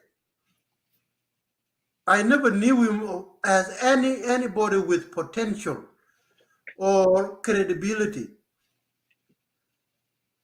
You know, but what happened after 2013? Dr. Riek, he used Dr. Riek as an umbrella for his own safety. Before that, he was beaten on nightly basis. He cannot even go to a nightclub because he feared for his life. Even his girlfriend was shot in Juba. Yes. So all these things were happening to him. And then after the outset of the December 2013 massacre, he used the massacre and the uprising as a way to join the movement. And Dr. Riek Machar, on a favoritism note, because I believe he was not qualified enough to even reach those heights which Dr. Riek Machar put him. But I believe Dr. Riek Machar favored him because his father was a symbol. His father was part of the liberation movement. His father was part of what we call today the figures which brought us the independence. And as such, Dr. Riek favored him to the point of even appointing him into the position. First, he was appointed into a deputy minister of water, right? If I'm wrong, you can correct me. Yes, that's what that was the initial one. It was given in 2016. Yes. And then recently, in the current agreement, he was supposed to go and be promoted into a deputy of interior. Mm-hmm. But when you question that, does Mabior Garang qualify into such portfolios? I believe majority, even his countrymen or tribesmen. It was one evicted from kicked out from the meeting because he came in with wrong attires. Yeah, that's true. So if you ask a question, does Mabior Garang qualify to be elated or to be elevated into such portfolios? Perhaps majority of people, including those from Twitch East, those from Bor, those from Baragazal, who are his tribesmen, would disagree. Because if they believe Mabior Garang was more than qualified to be elevated into such portfolios, Salva Kiir would have not let him go. Because Salva Kiir would have used him to the maximum, because he's a son of one of the founding fathers of South Sudan. But That's Dr. true. Riek Machar was the one that took him. He put him under his wings. He protected him. From that time up to now, Mabior Garang was never beaten again. And yet he's the very same person now that is abusing, insulting Dr. Riek. Now you see, and I relate this to the story that we always read in the books. And there are some stories in the folklores that people always say, so sometimes we are created by God and destined to be who we are. Okay? If I'm not blessed to be a president, I might not be a president because God has never intended me to be a president. That's true. Even if Riek Machar want to force me to be there, I will continue to quit and leave because I'm not blessed to be there. You see, and this is what I see in my brother and my countryman, Mabior Garang. That he was taken from where he was to where he is now and where he's supposed to be, but the guy kept going back. He kept going back. It's like a story of a pig. People always say, kundur, deri kundur wo kamra bora biebela ngude belo inaka bo. You see? It doesn't matter how many times you wash it, but when you look at dirty. Clean. See? So this is also relating to some of us. That someone would spend his life on actually making you a better person. And instead of you practicing being a better person and remaining there to be a better person and be a shining light and an example to many, you always want to go back to where you belong, to where you were.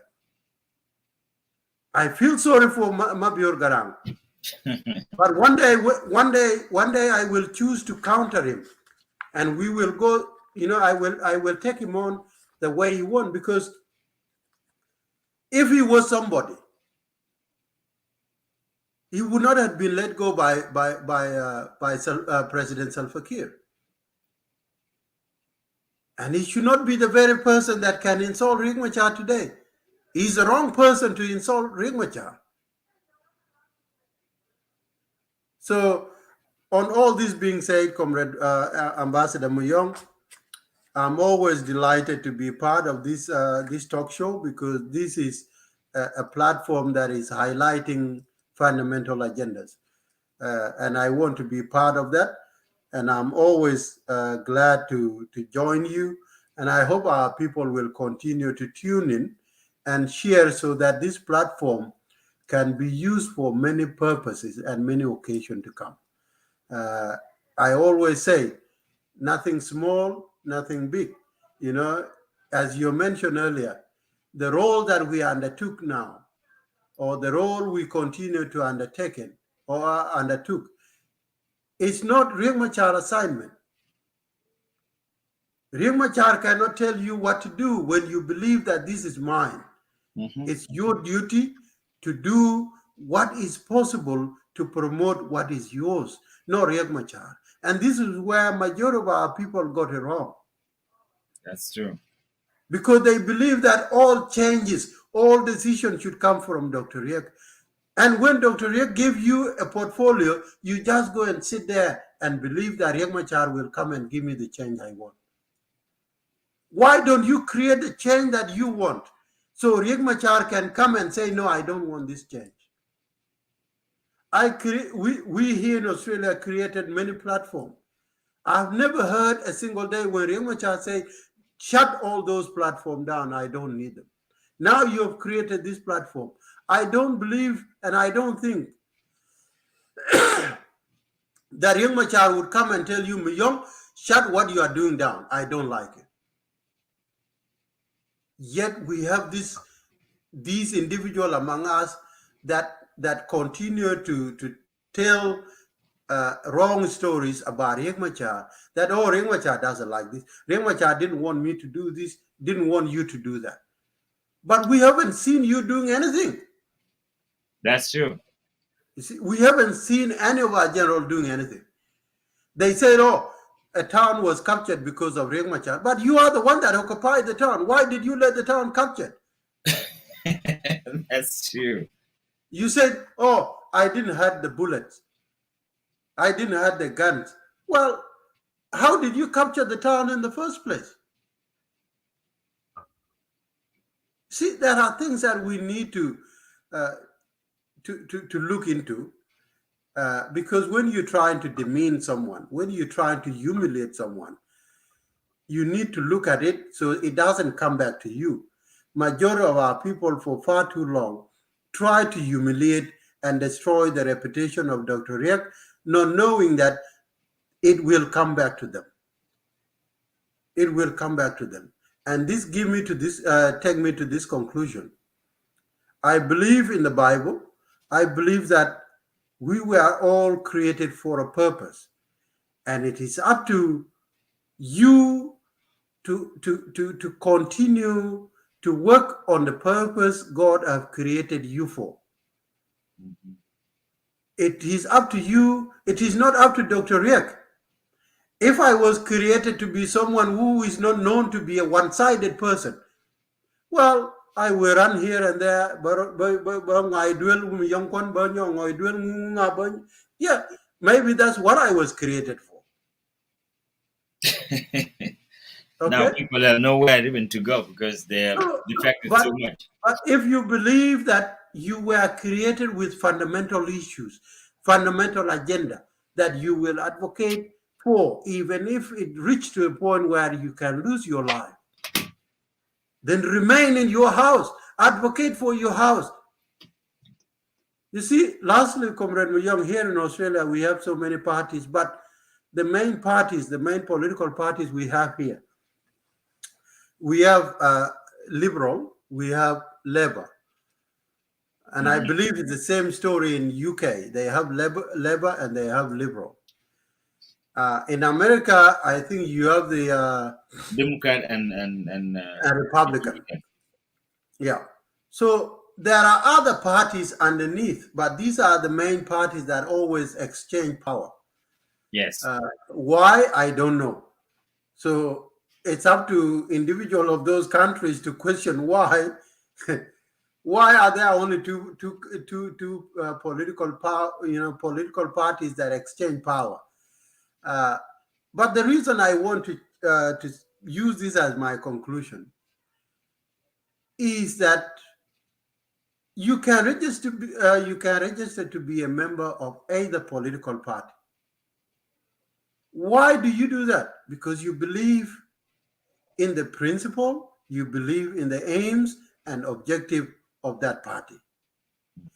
Whether that party was defeated yesterday or not, you will always believe that there is tomorrow. We are defeated today. I must continue to advocate on my principle, on my aim and objective. And then in 4 years' time, we are going to go to election. And then again, you go to election. If you are defeated, Comrade Muyong, again, you believe again in the next 5 years, until when your party terms comes. Now, in the world of the Nueri, in the world of South Sudan, in the world that we live in today, there are people who do not believe in the ideology of the movement, but they believe in what I term as, personal changes, where when your children miss school fees in Nairobi, and Salva Kiir say, oh, look, your children are being dismissed from school, they are being expelled from school, I have 20,000, my friend, can you switch side? You will say yes.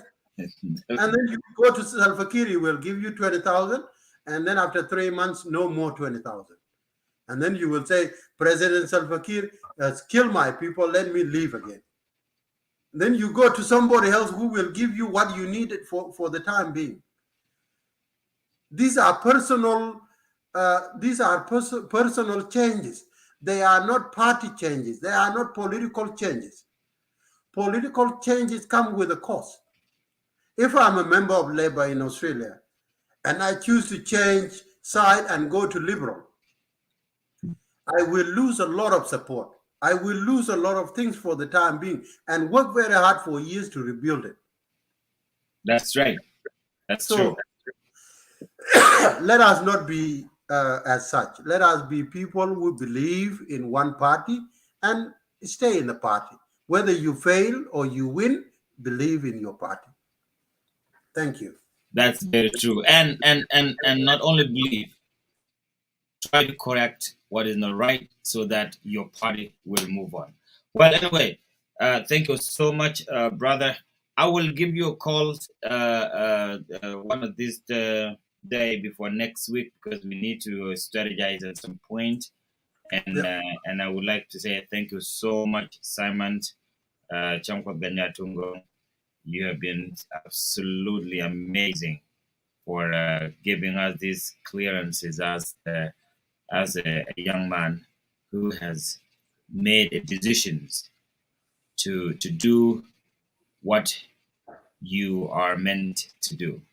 So what we are doing here, we are doing our part in our very beloved country. Number of people have died for these nations that we are not taking serious now. So our next topic, I will send it to you. And again, Dr. Thaj will be here next week.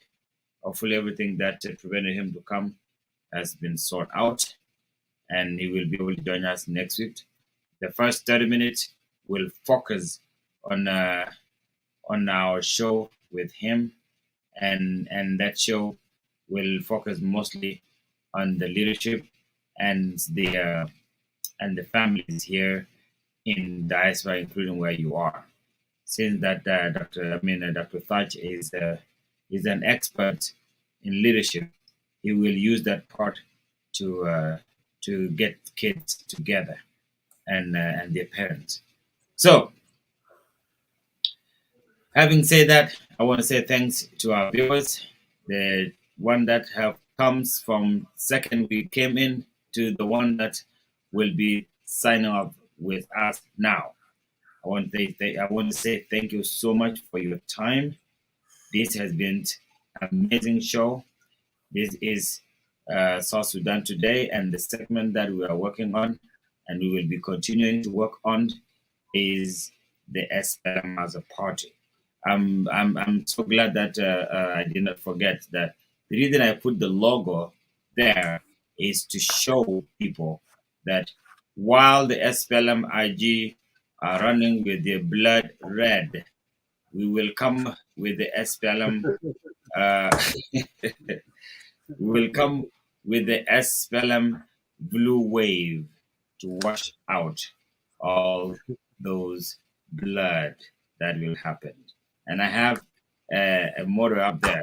If you want a viable solution for South Sudan, look up at the sky above you, and it will always be a blue sky, in which that is the SPLM blue sky.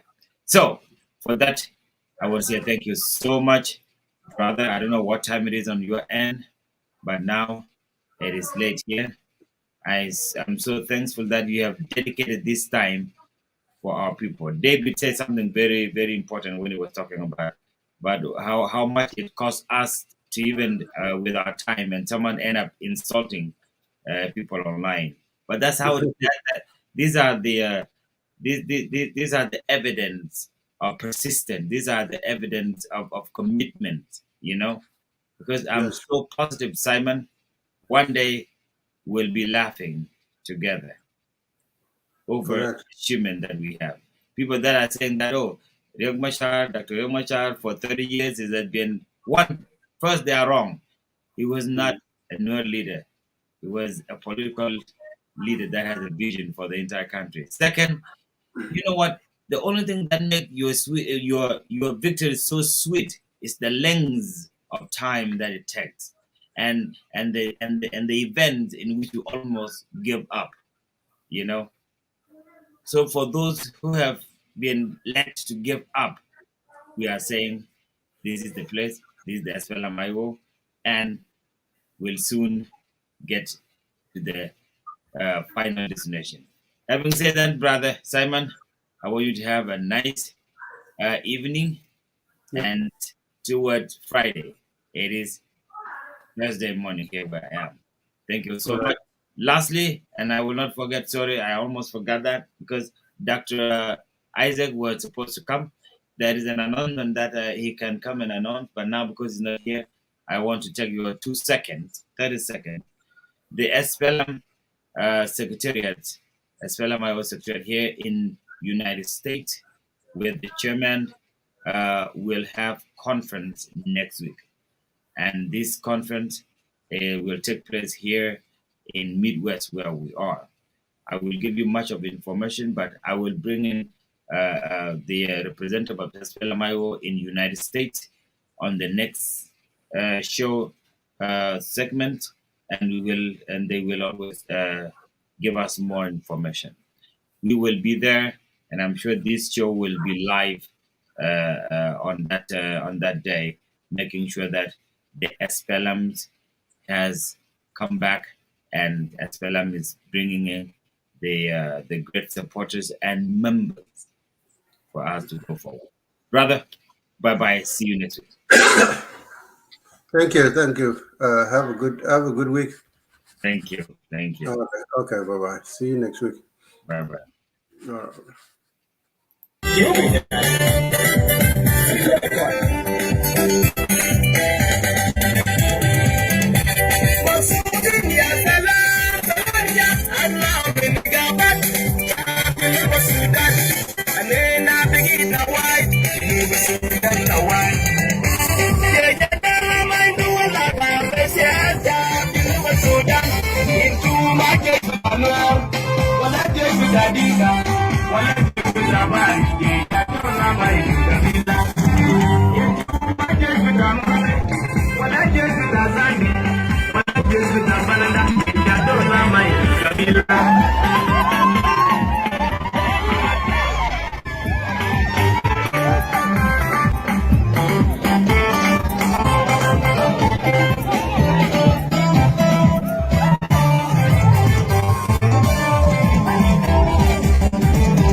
Ada ci janglo de ko tene to ni tele mo se to duang se to ai gu lo ko tene ran ya kana ma makan ma wa ya duan ne jang ma da mi jang duan ma de ko de ko ci jang ma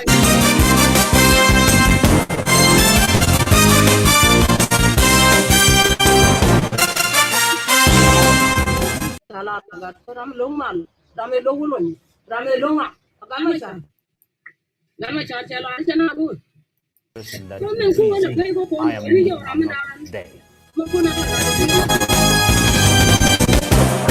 Loving and joy. It's only me and my room. atama kon man ba cha ga bi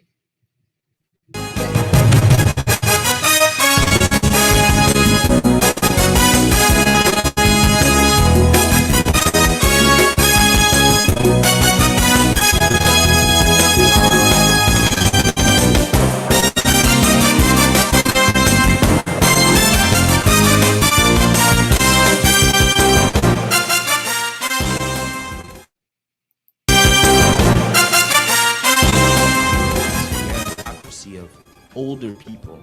You can see there's different elder councils from different tribal groups that are essentially running things and overlooking us young people.